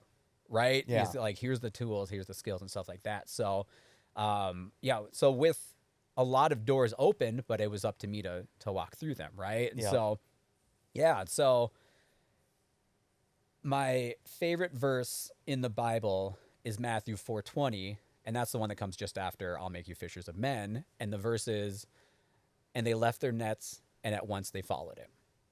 Because what I think were my deficits, the harmful aspects of me, the impulse control when I was in addiction, I think become now my tools, right? Like these are, because if God puts something on my heart, I'm not going to wait, because us as humans, I think it's very easy to think of 1,000 reasons not to do something. We like to procrastinate. Yeah. Especially as Americans. Yeah, for sure. We're not in Africa. It's different. Yeah. But we get the opportunity to neglect it and push it off. Yeah. And so it's like that. It's that immediately part that I've always just hung on to, right? And so, like we said, we ran 8 miles today. Yeah. And so my very first Saturday that I was sober, I was like, well, what do I do? Yeah. Like I woke up and didn't have bloodshot eyes. I wasn't hungover. You felt okay. Yeah. Maybe not great, but like you felt okay. Yeah. You felt different than you had every other Saturday. Absolutely. Right. And so I went for a run. I just went for a run, and it was a terrible 4 miles. Yeah. But well, that's a heck of a jump to go from nothing. Yeah. And you haven't. So now it's been 14 years since you ran, roughly. Yeah. With a couple in there. Where Yeah. I'm going to start running again. Yep. But and so just did that, and then started reading a book, David Goggins, Can't Hurt Me. Yeah. And I was like, this is what humans are capable of? Yeah. All right. Well, I'm going to start doing it. You don't know me. Who's going to carry the boats? Yeah, he's going to carry the boats. But I was like, all right, well, I'm just going to sign up for a marathon, And again, it was that immediacy. It was irresponsible because I went from running 10 miles a week to 30 within like 2 weeks. And then so I got injured. Yeah. So, I mean, okay. So like I'm a huge proponent of doing things immediately, but like let's also look at logistics of it. Some discretion. Right? Yeah. Because it isn't. It's not a magic lamp. It's not just like, God, I want to run a marathon. He's going to go, great. Yeah. Tomorrow, how's that sound? Yeah. It's like, okay, well, here is some tenacity. Here's here is the will to keep moving forward, right? Like, and we'll get those tests in there and everything, but it's not accepting the fact that it's not a magic lamp was like one of the biggest eye openers for me, right? And so, so Well, I think it's, and that's why I always pull out of the Lord's Prayer. Thy will be done. Yeah. Not my will. Yeah. And it's kind of, you got it's so hard. Yeah. To take yourself out of the equation and just accept that God will use you if you let him. Yeah. But if you want to do it, yeah, and it's not his will, it gets a little wrestly. It gets a little like, well, God, I want this. And it's and that's where you have those moments. Yeah. Oh, absolutely. And I think that goes back to the God's timing on things, because I mean, what is it? It was Isaiah is talking about a Messiah, and then there's what, a 400-year break, right? Is that accurate? Between 400, about 400 years between Old and New Testament. Yeah, completely correct. Yeah, that's lifetimes, right? Yeah, generations. Yeah. And so, but it's, I think, just like being okay with seeing God in those moments when we don't have exactly what we wanted to do, right? And I think, for instance, so my wife and I, who have been married, we've been married for 3 years, as of August 6th, so just a few days ago. Congratulations. Yeah, thank you. That's great. She's not gonna like that I hesitated on that date. But you didn't hesitate. We'll edit that. We'll speed that up or something. Yeah. But that's Chuck's department. Yeah. But we'll have Chuck edit that for you. Yeah. But no, so because I was living down in Plymouth and I loved it. It was close to the cities, all the things I love to do. Moved out to Buffalo, and it was tough. Like, I lost my connections with friends, and basically she had the bigger house. So I was like, okay, we'll move in here. She's more established out here. Yep. And so Plymouth, I mean, that's like 20 miles. Like, it's not that far. You could run that far. Yeah, totally. Right. But it's so far. Just kidding. Yeah. But it was tough because I was now an hour away from the rock climbing gym versus 20 minutes, and so the first year of our marriage, truth be told, it was a challenge, right? And I know I had heard that before, but it was to go from like dating to being a married couple. I mean, there's unseen and unforeseen things that occur that when they say when the honeymoon phase is over, that's a real statement. Yeah. I mean, yeah. I shouldn't say it jokingly, but like it's real. I mean, it's the dating to the, we got married, exciting. And then it's like, this is real life. Yeah. Like, there's challenges and logistics and mistakes and things that it's like, we have to be really human with each other. Yeah. But that was just, and so yeah, we had a pretty challenging first year, and it was just, it was a number of things, like the communication side of things, but I didn't feel like I wanted to be here, right? But then, as I said, like, I had to start seeing, well, where is God working? Like, why am I out here? Do I want to keep fighting this? Do I want to keep saying, like, I shouldn't be here, I shouldn't be here, I shouldn't be here, I shouldn't be here?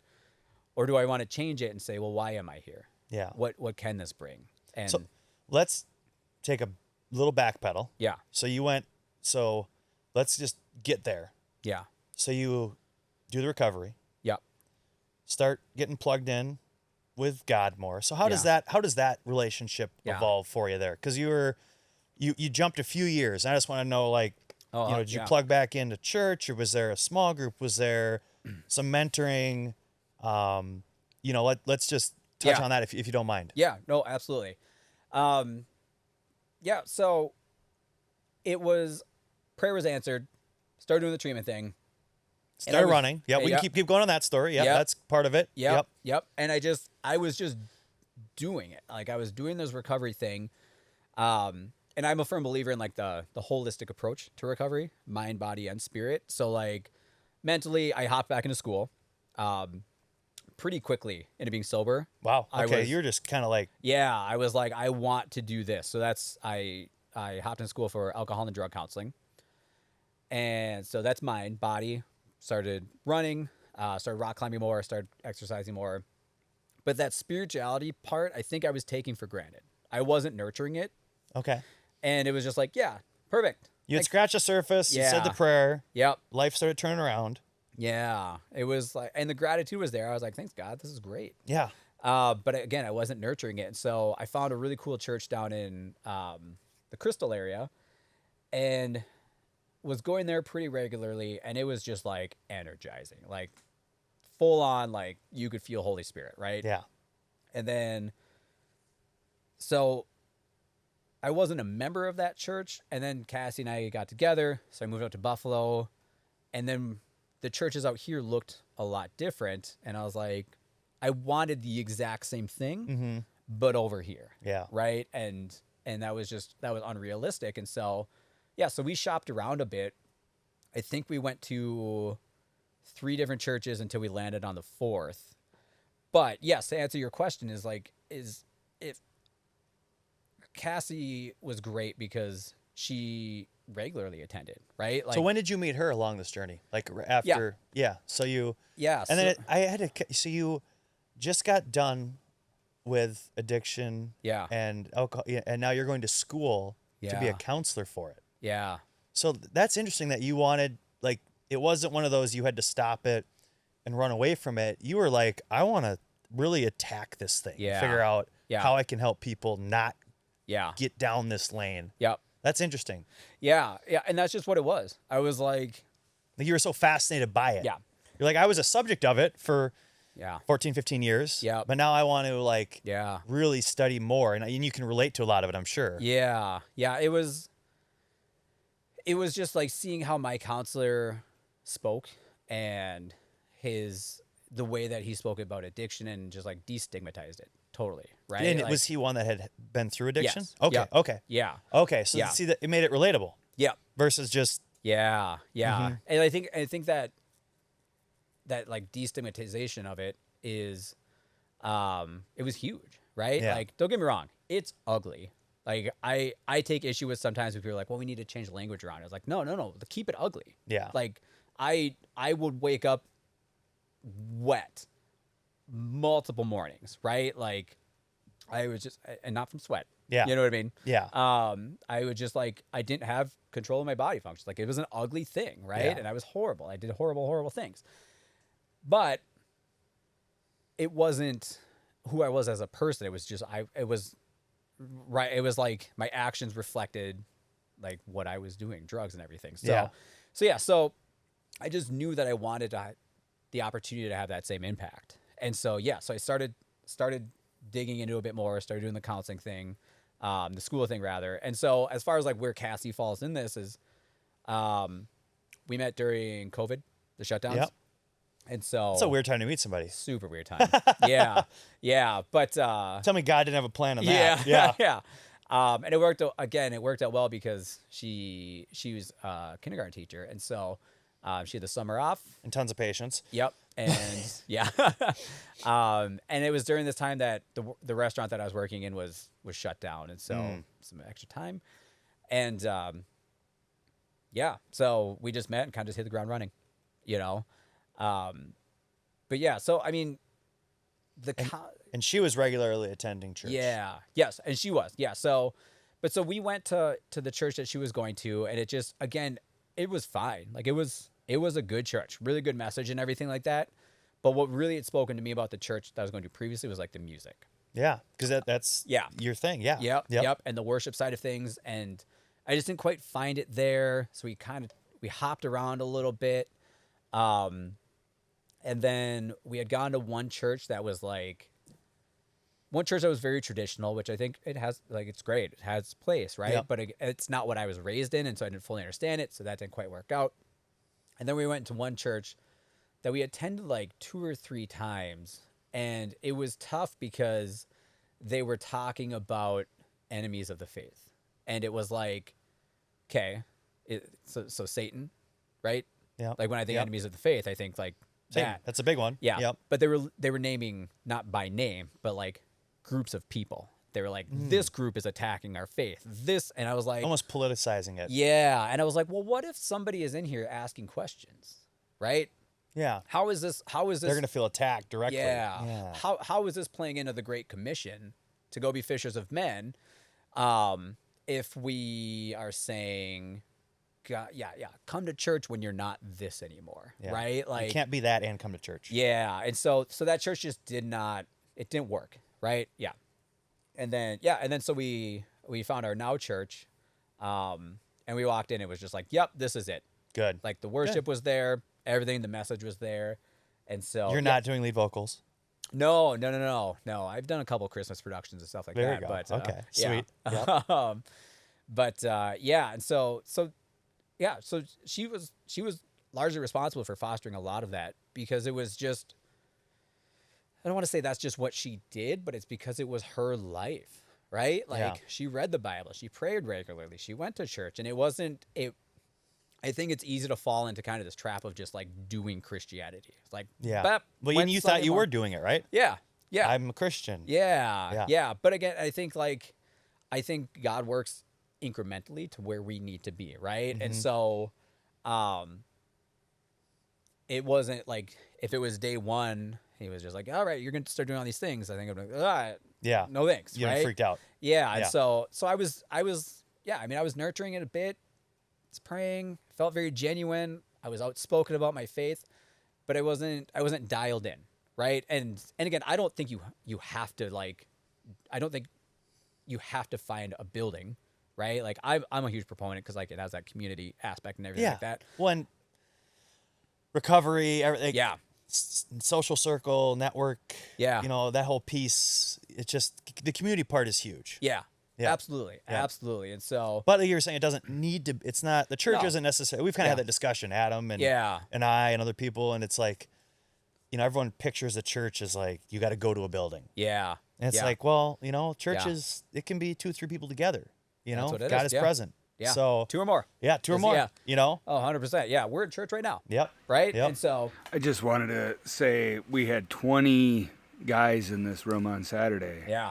And how many of those guys, I'd say a quarter of them don't attend a church. Yeah. Yeah. Right? But we were talking about the Bible for an hour and a half in community with each other. And some of these guys are going through some really hard times that, being in a building,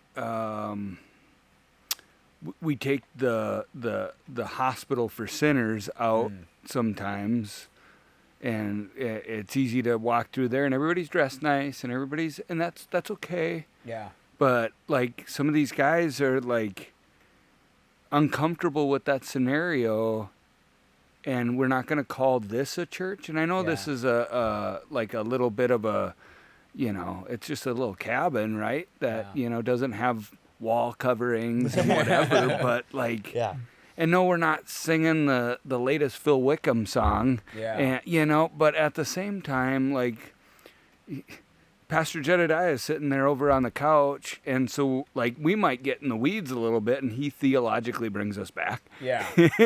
But I mean, I think that's an amazing thing. Well, I think like you said, it's the comfort thing, right? If a lot of people have that issue showing up to church, it's like, I gotta wear this button-up shirt, and I can't wear a hat, and I gotta do my hair, and I need a haircut.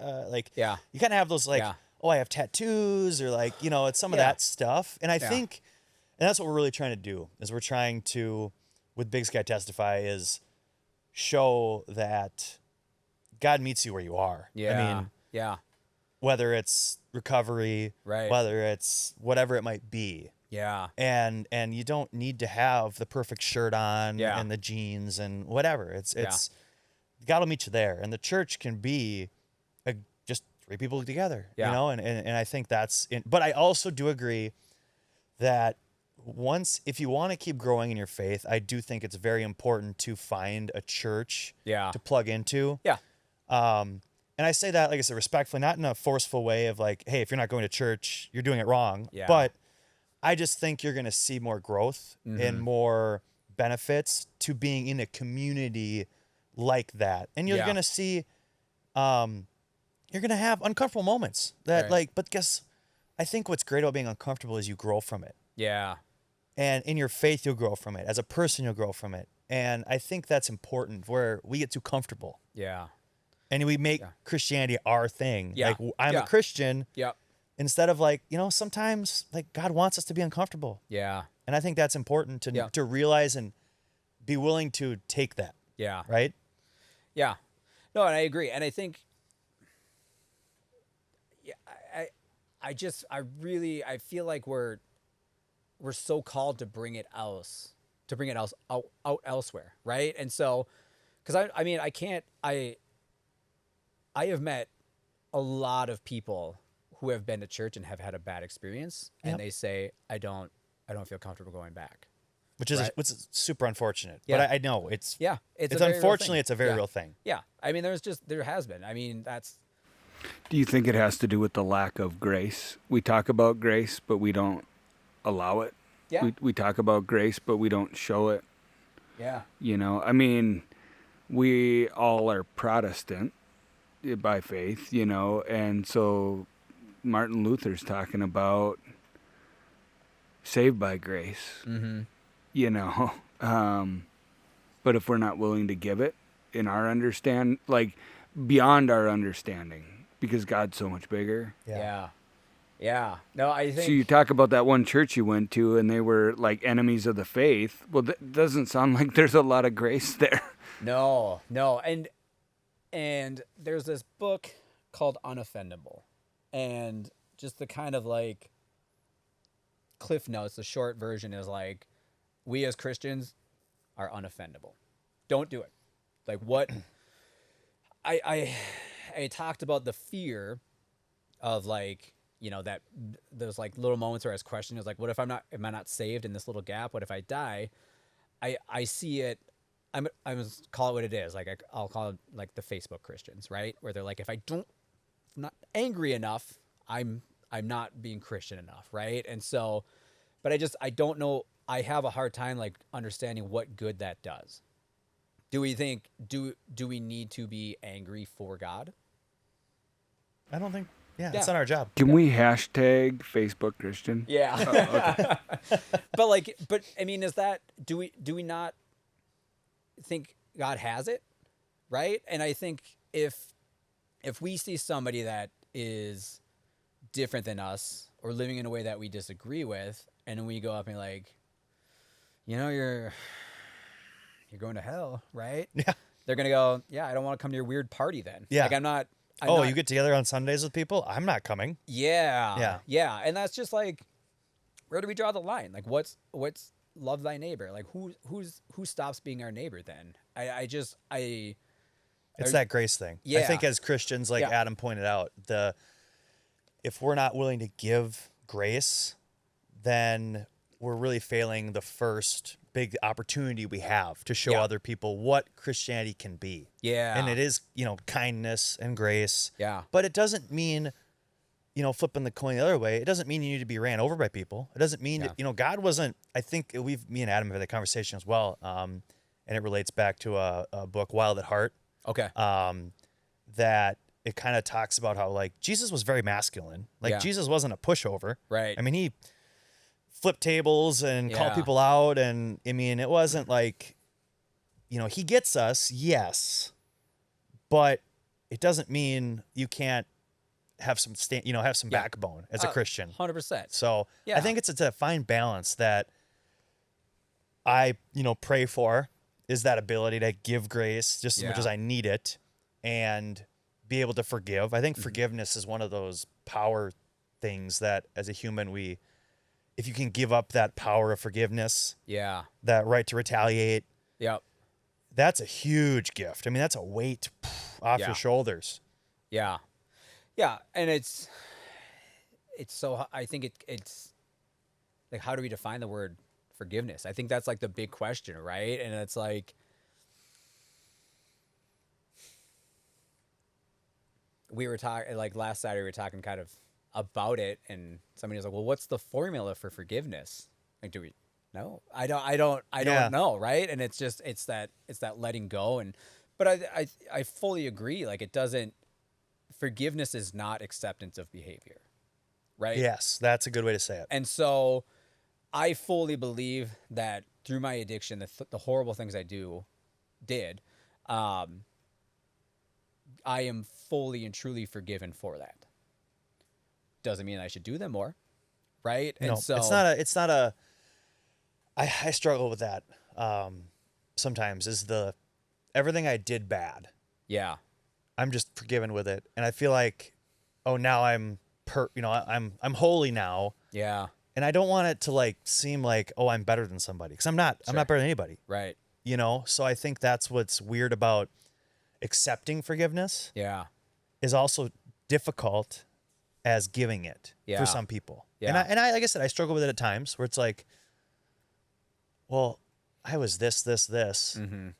like, but I think God put me through those things, or let me go through those things so that I can relate to somebody. Yeah. So that I can hopefully extend an arm, extend Yeah. a hand, now knowing what they may be going through. Yeah. And just be able to be a human with them. Right. Instead of being this, I'm a Christian, I can't associate with you, Yeah. or, something like that. And I don't think we want to try, or we're not trying to say all Christians are like this, or all Christians put people for in boxes. sure. But No.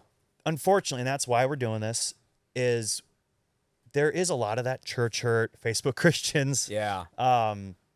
mindset Yeah. that we're trying to overcome that. It's Yeah. like, hey, we all need Jesus as much as the next guy, Yeah. gal, but how do we do that? How do we exist together as Christians and keep reaching out? Yeah. Outside the church, outside Yeah. the fancy clothes. Yeah. Yeah. And I kind of look at it as like, so with my recovery journey, I fully believe that I went through that for that relatability, right? And to say there is a way out of this, right? And I think that for me, I think that ties very closely with my faith, right? Like,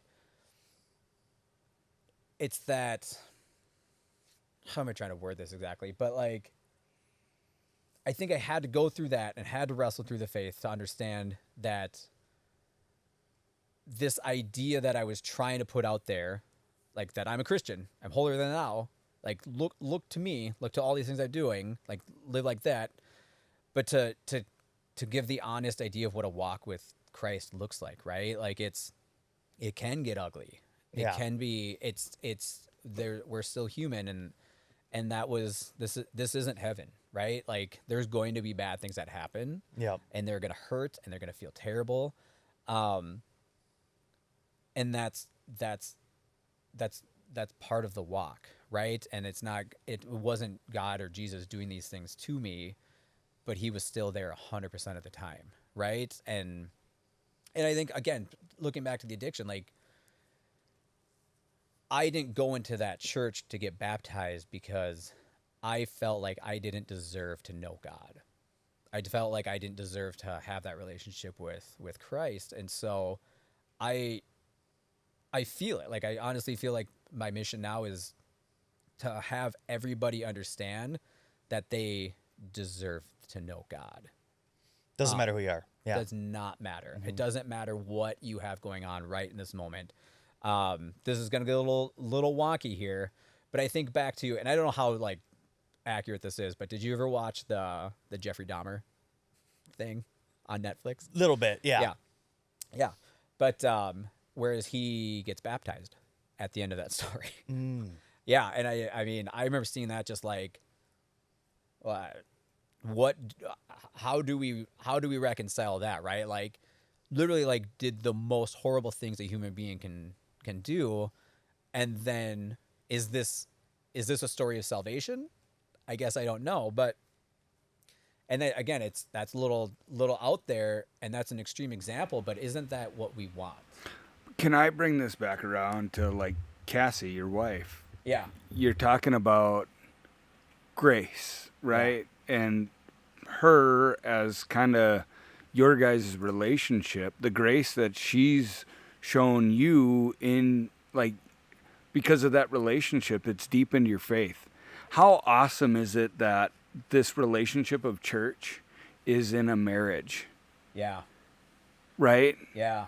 And so like you guys are trying to find a church that has grace because Cassie's grace that she's given you, and now we're talking about Jeffrey Dahmer being baptized, which I know it's out there, and that's okay, but, like, can you imagine, like, we are murderers, we are adulterers, we are blasphemers. Mm-hmm.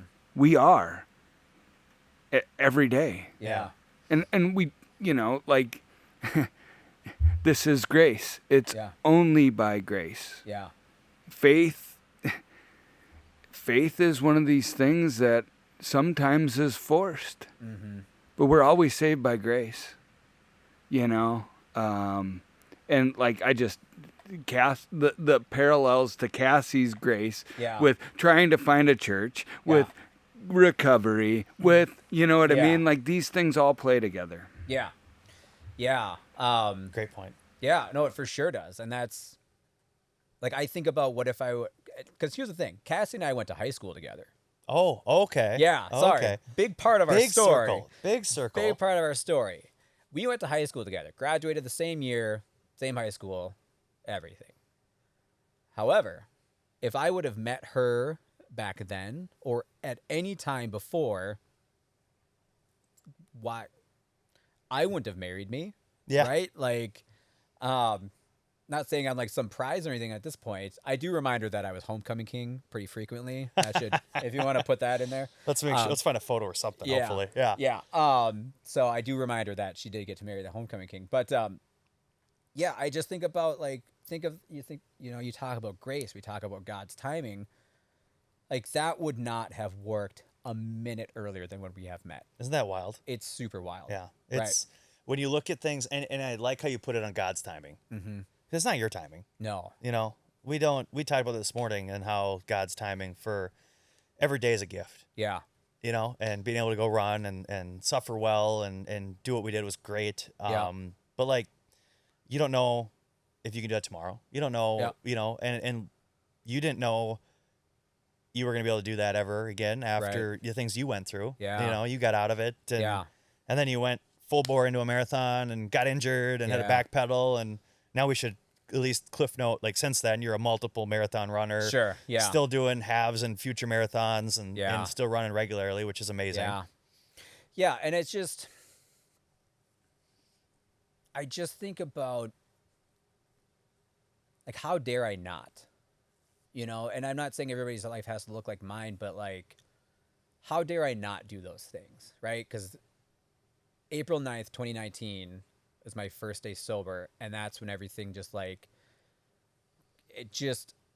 I don't want to get to heaven and have God say, look at all these things you were supposed to do. And I don't think that's how it works, but, like, theoretically, I mean, I don't know, maybe it does. But, but yeah, I just, like, you talk about every day being a gift, and it truly, truly is. Like, people die young all the time, out of nowhere, right? Well, what did you say earlier? We were running. You said something about, your saying was something about I don't want to live with regret of not doing it, or what? How did you say that earlier? Yeah. That was good. Yeah, because we were talking about the bungee jumping. Yeah, and how that's what it was. Yep. How I didn't really want to do it, but, like, I'm more afraid of living with regret than the action of it, right? Yeah. And so again, like, taking it back to Matthew 4:20, just, like, doing these things immediately, and just, like, as soon as I feel God calling me to do something, just do it, right? And so that's, I kind of, you know, we talked about going through school to become a counselor and everything like that, and just now feeling called to become a school counselor, right? Let's take a quick break. Yeah. And we'll finish up with a brief. We'll touch on the school counselor and what you're doing now. But let's take a quick break. Yeah, perfect. All right. Cool. All right. We're back from break. Here we Took are. a little break. Yeah. Donuts. Yep. Quick Water. snack. Yep. Yeah. So we were talking, and we wanted to go back into what you're currently doing now. So you went to school for recovery counselor. Yeah. Or counseling. I guess I don't know what the school, if it's exactly called recovery counseling. Yeah. Yeah. I mean, more or less. So, like, the degree itself was counseling with an emphasis in addiction studies. And so my license, which has since lapsed, was licensed alcohol and drug counselor. And so I spent about a year working in treatment facilities. Okay. And And it was tough. Like, I think it takes a very special person and a real desire to work in that setting, and I just wasn't it. Okay. You know, because in those facilities you're seeing the whole scope of age oh group, yeah, right? Yeah. Oh yeah, Yeah. and the thing is like it's so clearly like addiction just does not discriminate, right? No, Like no. it's Yeah. I think there's a lot of, I mean, the how people get into addiction can look common based off of social economic status and stuff like that. Yeah. But it's like addiction is, our brains are wired the same, right? Like it's all dopamine. Mhm. It's 100% dopamine. And that's going to be whatever addiction, whether it's heroin, cocaine, alcohol, screens, you know, like the big ones. Scrolling. Yeah. Aimlessly. 100%. Yeah, absolutely. Absolutely. So I was in there for about a year, and then I got burnt out because it was just like, it was a lot less counseling than I thought it was going to be. Right. And People weren't like looking for help so much. They were kind of just there, or well, it's not even so much that, but I mean, that's an aspect of it for sure. Right. It was, there was a lot of court ordered. Yeah. okay. And so doesn't like I mean said, they're kind of forced. yeah. Doesn't mean they don't want a little help, but they're Yeah. kind of begrudgingly. Yeah. And it's, I mean, it doesn't mean that it can't work, but it was just so hard, right? Like it's, there are the success stories, but those are pretty few. And it's not even so much that it's not that I had like a lack of patience. It was just the paperwork is bananas. Ooh. Yeah. I mean, I would have like 12 hours of group in my week, and I would have like 10 to 16 hours of individual sessions. So that puts us at 28, 25, somewhere in that range hours. Ballpark.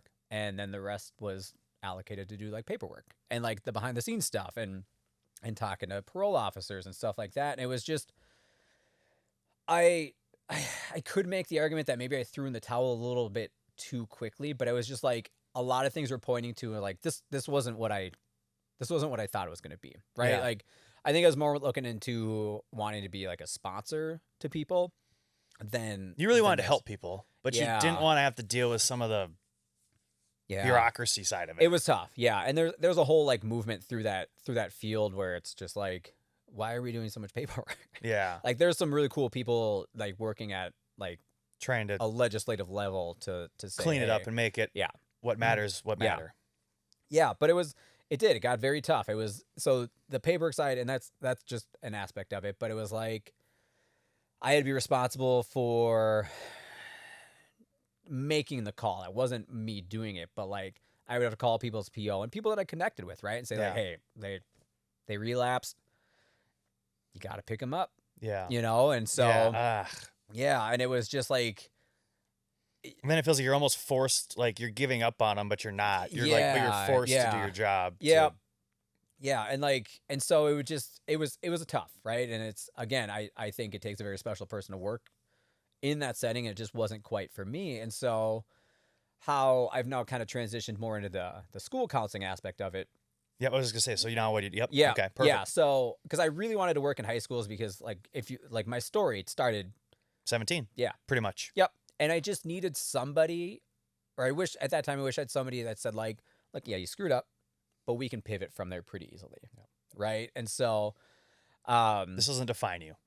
yeah, Yeah. absolutely. This moment does not define you. This mistake, this series of mistakes, this isn't the projection. This isn't who of you person. are. It was Yeah. a mistake. It was one Yep. thing.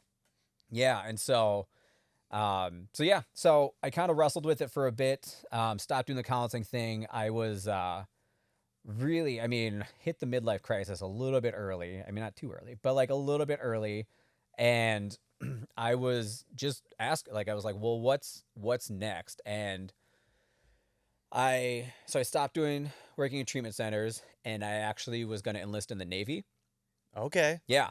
And so did the whole process. It was like a 3-month process, did the paperwork, did the background check, all of that. Then I get down there and they're like, nope, your hearing is horrible. And I was like, what? I was the lead singer of a death metal band. What do you mean? Yeah. And they were like, you didn't know? I was like, no. So got rejected from the Navy. Then they called me like 3 months later and they're like, hey, you're good. And I was like, okay. Like that seems a little weird. But their big concern was the hearing. Obviously that's pretty important. And then my history of drug use. But it was, but I was like, I had no legal issues or anything like that. But they were just like, yeah, I don't know if you're good. You should get an assessment. And I was like, I do assessments. Like that's part of my job. I am the guy. Yeah. And and then they called and I was like, okay, well, what jobs do I qualify for? And they're like, you get 3. You can qualify for these 3. And I was like, if I'm going to give up my life, I want it to be so I can grow and adventure and stuff like that. So I just kind of floating around and, like I said before, my wife, she's a kindergarten teacher, and I was like, I don't really know what to do next. I don't really want to start a job and then quit a job. Yeah. And she's like, well, why don't you just work as a para in a school? This was like in February. She's like, that way it's just the end of the school year. It's done anyway. And so, so I did that and did that till the end of the year. And then I found out because I have a bachelor's degree that I can work as a special education teacher. So I did that for last year. But all this to say is like, I just fell in love with like the development side of things. Like there's just so much going on in there. And I just really, I really wish like, I just like high school age is when I started using drugs. Yeah. And there were signs, right? And I feel now that I'm equipped to recognize those signs for somebody. You could help somebody. Yeah. Yeah. Yeah. Cause like like it would have been much easier for me to stop using at 17 after a few months than 32 or 15 months later. 15 years. Yeah. 15 years later. Yeah. Or 15 years later. Yeah, for Yeah. sure. So so that kind of brings me to the counseling aspect of things. So finishing that up. So you're going to be counseling Yeah. high school kids. Yeah. And not just, I mean, is that all kids or is it more just potential substance abuse recovery kind of kids? All kids. Yeah. Okay. Fully encompassing. So it's a full, it's just, Yeah. you are a high school counselor. That's going to be the goal. Yeah. Yeah. I'm still finishing school, but that's what it will be. Okay. Yeah. See, and I think with your temperament and your background, I mean, I think that you're poised, Sure. God willing, to make a difference, which is amazing. Hopefully. And that's something that I grew up, and like I said, probably 15, 16, smoked weed for the first time, they're drinking a little bit and doing that thing, kind of went down, into the party and whatever. And I mean, there was some great, and I think that anyone can say that there were some great teachers or some bad teachers, whatever. Yeah. When you're a kid, who are you to, Right. who are you to judge a teacher, Yeah. whatever. Right. But, there was definitely some that they reached out more to like, hey, Yeah. and maybe they saw like, okay, hey, they're not stupid. Yeah. Like, all right, John's getting a little on the edges here. Why did Yeah. John quit summer baseball? Yeah. What does he get into? And he Right. kind of wrote me in and they didn't give up on me, and that helped. And I think you being able to do that, I mean, that's amazing. That's Sure. sweet. So Yeah. good for you. Yeah. Hopefully. I mean, we'll see. From death metal lead singer Yeah. to high school counselor. Yeah. Or sorry, high school or not really It'll sure. probably More be likely. high school. Yeah. But then I don't we'll think see. I don't think elementary does much counseling yet. I hope not. Yeah. I Yeah. mean, There's some, the way the world's going, we might have Yeah. There's need some, for it, but but yeah, that's more. Yeah. But so yeah. I mean, we'll see. I still have about another year, and then we'll see what that's gonna look like. So beautiful. That's Yeah. awesome. So along with the counseling side, so where are you in your faith journey right now? Yeah. So where is God calling you? Obviously the counseling thing, I mean, I think that's a huge piece that God can use you for. yeah. But you found a church you're plugged into, like Yeah. where are you at there? Yeah, and I think I'm kind of in a season now where I don't feel like I don't feel Christian enough, right? Like the faith is there 100%, but I'm like, am I doing enough? Is it, I guess just that, like, am I Yeah. living out loud Yeah. enough, right? But, I went to, Beauty and the Beast yesterday, the Broadway show down at the Orpheum, and I was like to comb through to see like who the thank yous were and everything like that. And I'm actually gonna pull this up right now so I don't screw it up. But There you go. Somebody had a Bible verse in theirs. Oh, in the thank you. Yeah. Oh. And it says, so this is Colossians 3:17. It says, and whatever you do or say, do it as a representative of the Lord Jesus, giving thanks to him through God the Father. That's beautiful. And it just like spoke, right? It was like, okay, well, what does being Christian enough look like, right? Because like we're not serving in the church right now because we're kind of bebopping around a little bit. But it's like, does that make me less Christian, or should I be looking for opportunities to just celebrate Jesus and God everywhere, right? And so, yeah. So I mean, this is kind of interesting timing because that was kind of a revival for me. Wow. Like just last night. Just last night. Yeah, and it reminded me of when I was going to Wooddale Church down in Eden Prairie. The pastor had talked about how like we're like the Great Commission, right? Like bring people to Jesus and stuff like that. And when he was younger, he had to go knock on those doors, and he said we got 0 people. Nobody wants that. Yeah.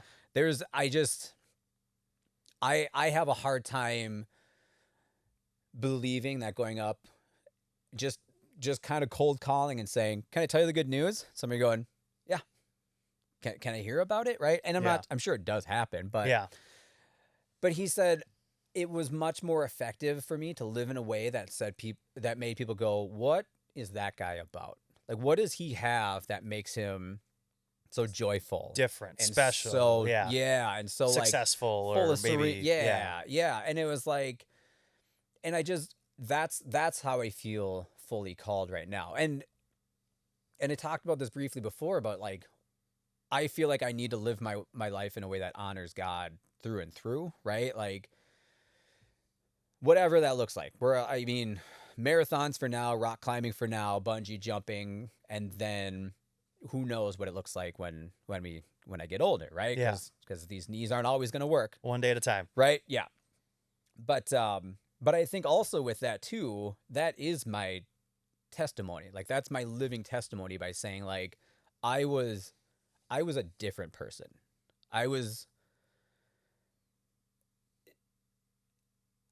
People ask me like, is this hard for you to talk about, like your drug use and stuff like that? And it's really not. Yeah, it's not triggering. There's not shame about it. And I'm not proud of the things I did, right? I don't feel good about them, but I'm not sucked down by shame or anything like that.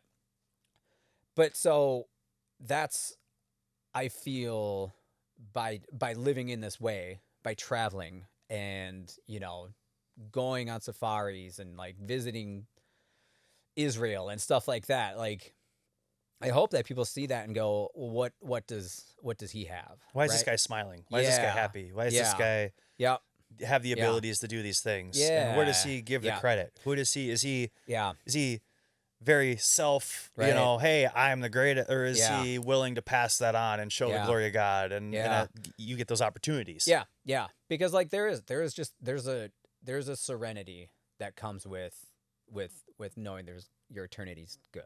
Right. Yeah. And like, and again, not to say that there's not gonna be hard times. Like this isn't heaven. It's not until, Revelation that we talk about the new heaven, new earth and everything. And it's unrealistic to expect that that's here now. But, that's how I hope to live. I hope to live in a way that people want to know more about where I come from and where I found that peace and serenity. Well, it's interesting you say not Christian enough. Sure. I think, we are cut from a similar cloth that way. Yeah. And it's something that I've struggled with. And I think, like you said, I still have days where it's like, am I Christian enough today? Like, what did I do enough? But that's where you have to accept you'll never do enough. No. That's why Jesus died. Yeah. Lived a perfect life. Yeah. For us. Yeah. And I think it's interesting you brought up Matthew 4:20. And I think of John 3:17. Okay. Not 3, Yeah. because everyone knows John 3:16. That's the one. For God so loved the world, he gave his only begotten son, so okay, yes, Jesus, but John 3:17 says that Jesus was sent to the earth to redeem it, not to condemn it. Yeah. So it's like you know, we kind of live in that mindset of like something bad's gonna happen, like when's the next shoe gonna drop, whatever. Yeah. And if you think of it that way, it's like, well, Jesus was here to save the world, not condemn it. You know, that's evil trying to pull you down, like you're not good enough. Yeah. Not Christian absolutely. enough. You know, that's those battles you fight. I think, and when you pick a side, it gets worse. You know, when you're in the middle there, just you know, I'm a Christian, but you weren't being one. You know, but you're like, the devil wasn't really trying to fight you. Yeah. He's like, perfect. This guy's got you. I got you right where I want you. Yep. You know. Yeah. And then to sign up to the church, be baptized, and you're crying in the parking lot, like, and that was probably a serious, like, God's working at you. Like, there was probably a clash going on. Yeah. You know, about like, hey, we're there, you know, and the devil's like trying to pull you back and stuff. And I think it's something with the I'm not good enough is just the devil trying to attack me. I know for me. Yeah. And it's, well, Jesus was sent to save the world, not condemn it. So that condemning the evil, the negativity, I tie that to like the devil trying to pull me back down into something. Yeah. You know, and I think if you try to stay above that. Yeah. But I'm not saying it's easy. Like you said, this isn't heaven. Right. So no, I fully believe that and agree there too. It's just like the next time you're gonna make that big move, the devil wants to say no, but just and it's gonna be harder, right?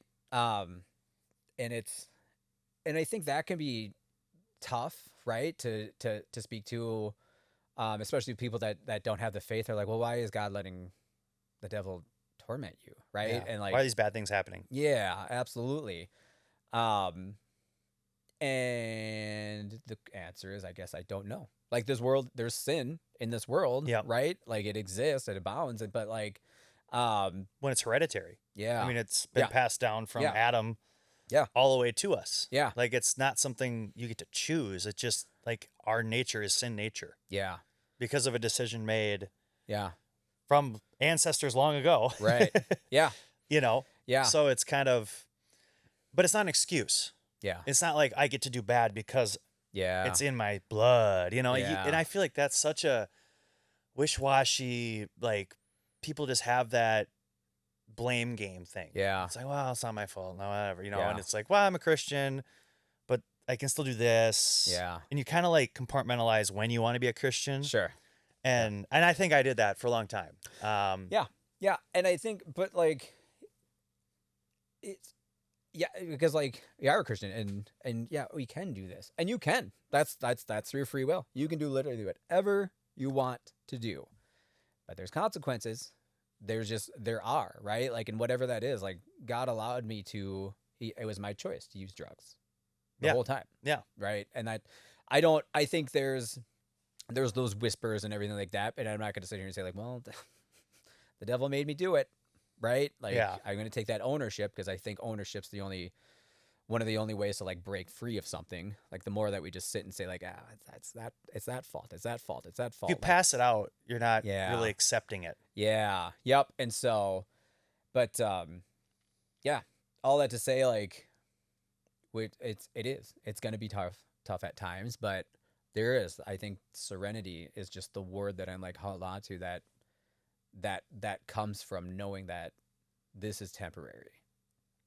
This body is essentially like a circus tent, and it's going to go away, and then we get a new one, right? And it's like, there's more. There's just more. Yeah. And that's why you still seek that more. I think it's important to keep seeking that more. Yeah.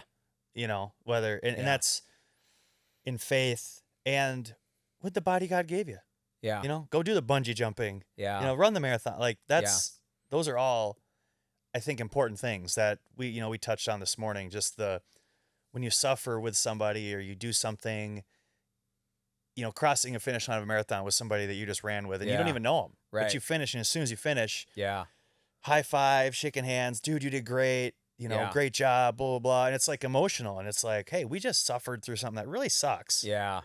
But we finished it together. Yeah. And I think those are some moments, and then they become kind of spiritual moments. And not that you're gonna cross the finish line and start saving people, but you know what I mean? It's just, it's amazing how when you get if you're willing to put your body and put your mind into that suffering and that vulnerable state, Yeah. I think that also shows that you're willing to spiritually at least listen, hear Yeah. somebody out. Yeah. So I think it's interesting. And I'm not saying let's only talk to extreme sport athletes Right. and Right. runners and obviously it's for everybody. Yeah. But I think that the people that do some of that, it's easy to see like, hey, they're looking for something. They're Yeah. searching for something. Yeah. Yeah. Yeah. And I think, again, that's kind of what we talked about, like the church is everywhere, right? And that's where you worship. But I feel like it's really good to, I mean, I don't know if you want to call it like a subtle testimony or something to that effect, because we talked about this briefly, but like, there are a lot of people that have these feelings about church, and for good reason, right? Yeah. Like, because here's the problem: humans run church, right? Like, yeah, no one's perfect. Yeah, and so I just hope that, like, living in a way that, like, I can go into an environment that's, we'll call it secular or whatever, right? And people who don't have the best experience with church live in a way that people say, like, oh, so it's not all Christians that do this, because it's pretty unfortunate. For a while there, when you said Christianity, people immediately went to Westboro Baptist, right? Like the protesting, funerals and stuff like that. Like, that was the representation of what Christianity looked like. And so, yeah, I just truly believe that we're called in a way to, like, for people to go, oh, so it's not all of them. Oh, it's not. There is love. There is love in this. There's right? grace. There is love. There is not judgment. It's not all judgment, everything like that. So, yeah, grace for sure. Grace. Yeah. Adam, do you have any questions? Do you have anything over there? You're pondering. Did you have anything to add? Otherwise, I'm thankful for Tim's time, and I think we got a. Well, you guys just talking about this, and I'll read this verse. This is from Ecclesiastes. This is Ecclesiastes chapter 3, verse 11. He has made everything beautiful in its time, and he has also set eternity on the human heart. Yet no one can fathom what God has done from the beginning to the end.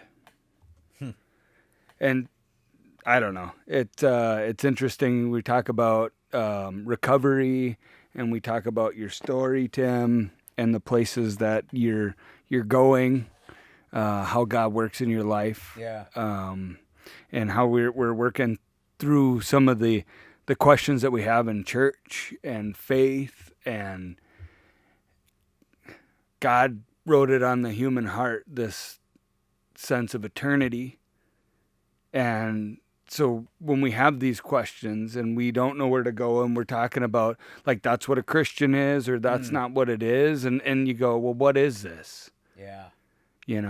Are Christians supposed to do jujitsu or be runners or love technology like Chuck? I wish Chuck was here. Mm-hmm. I hope we did it okay. Happy birthday, Chuck. Yeah. Happy birthday, Chuck. Chuck's doing training right now for his actual day job. So he helped me set this up last night, and we thank him for that. Mm-hmm. It's run flawlessly. You pushed record. Right? I pushed record, and there's like 4 buttons that I have to, like, go through the cameras. Yeah.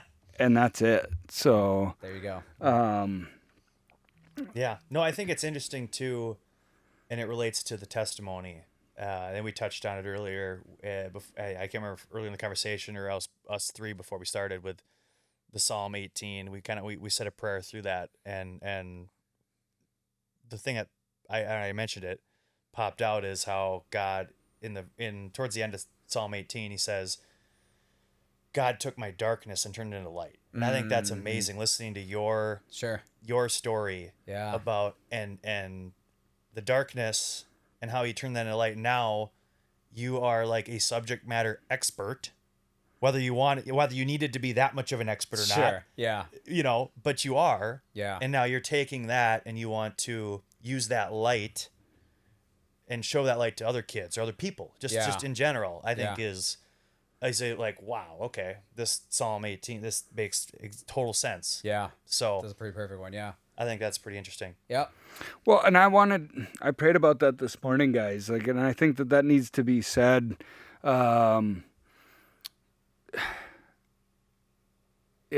18 is one of these things where God comes down from heaven in like a miraculous way to fight this battle with David. And we, whether it's trauma or addiction or church hurt or whatever the circumstance may be, I just was thinking of you, Tim, and I don't know the full story. I just know you as a friend for 20 years, good friend of my brother's. Yeah. See you here and there.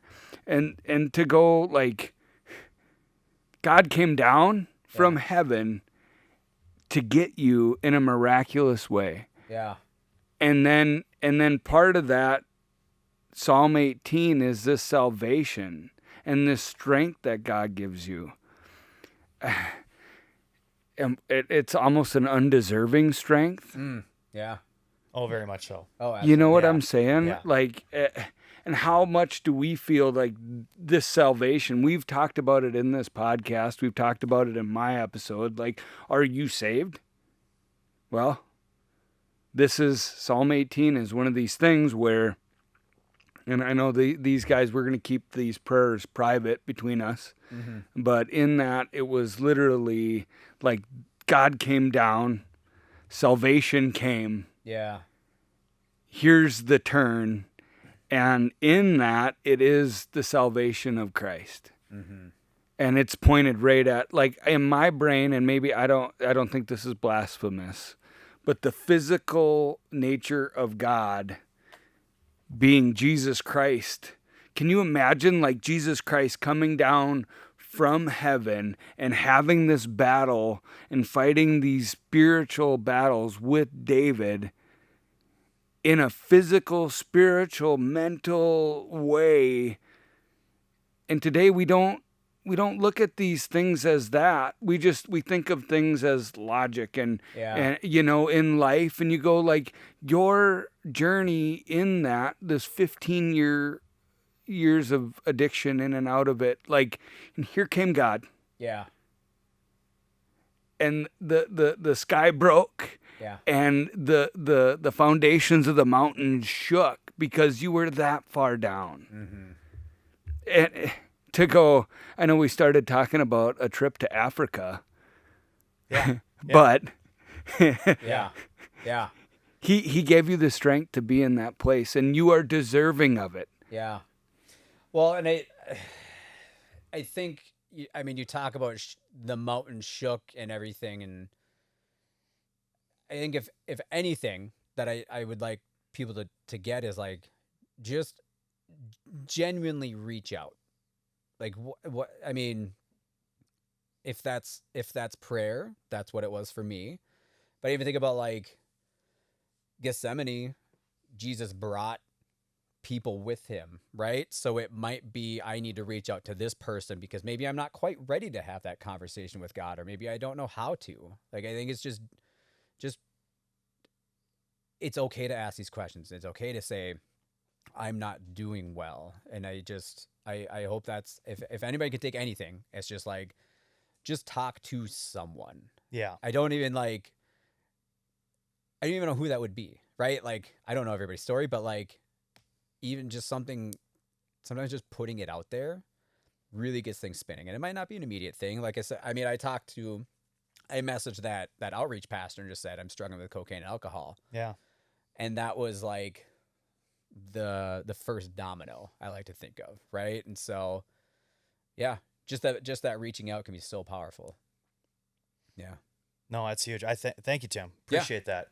Well, I appreciate your time. There we go. Yeah. And it was a pleasure getting to know you more, and obviously, hopefully, get a few more runs under our belt together and see where this goes from there, and maybe future episodes down the road. But I appreciate your time, Tim. Yeah, I appreciate it. All right. Thank you, everybody. Hey, right. can I? I'm Adam going to leave this with Matthew 4:20. Okay. Okay. Out of the book. Yep. Out of the book.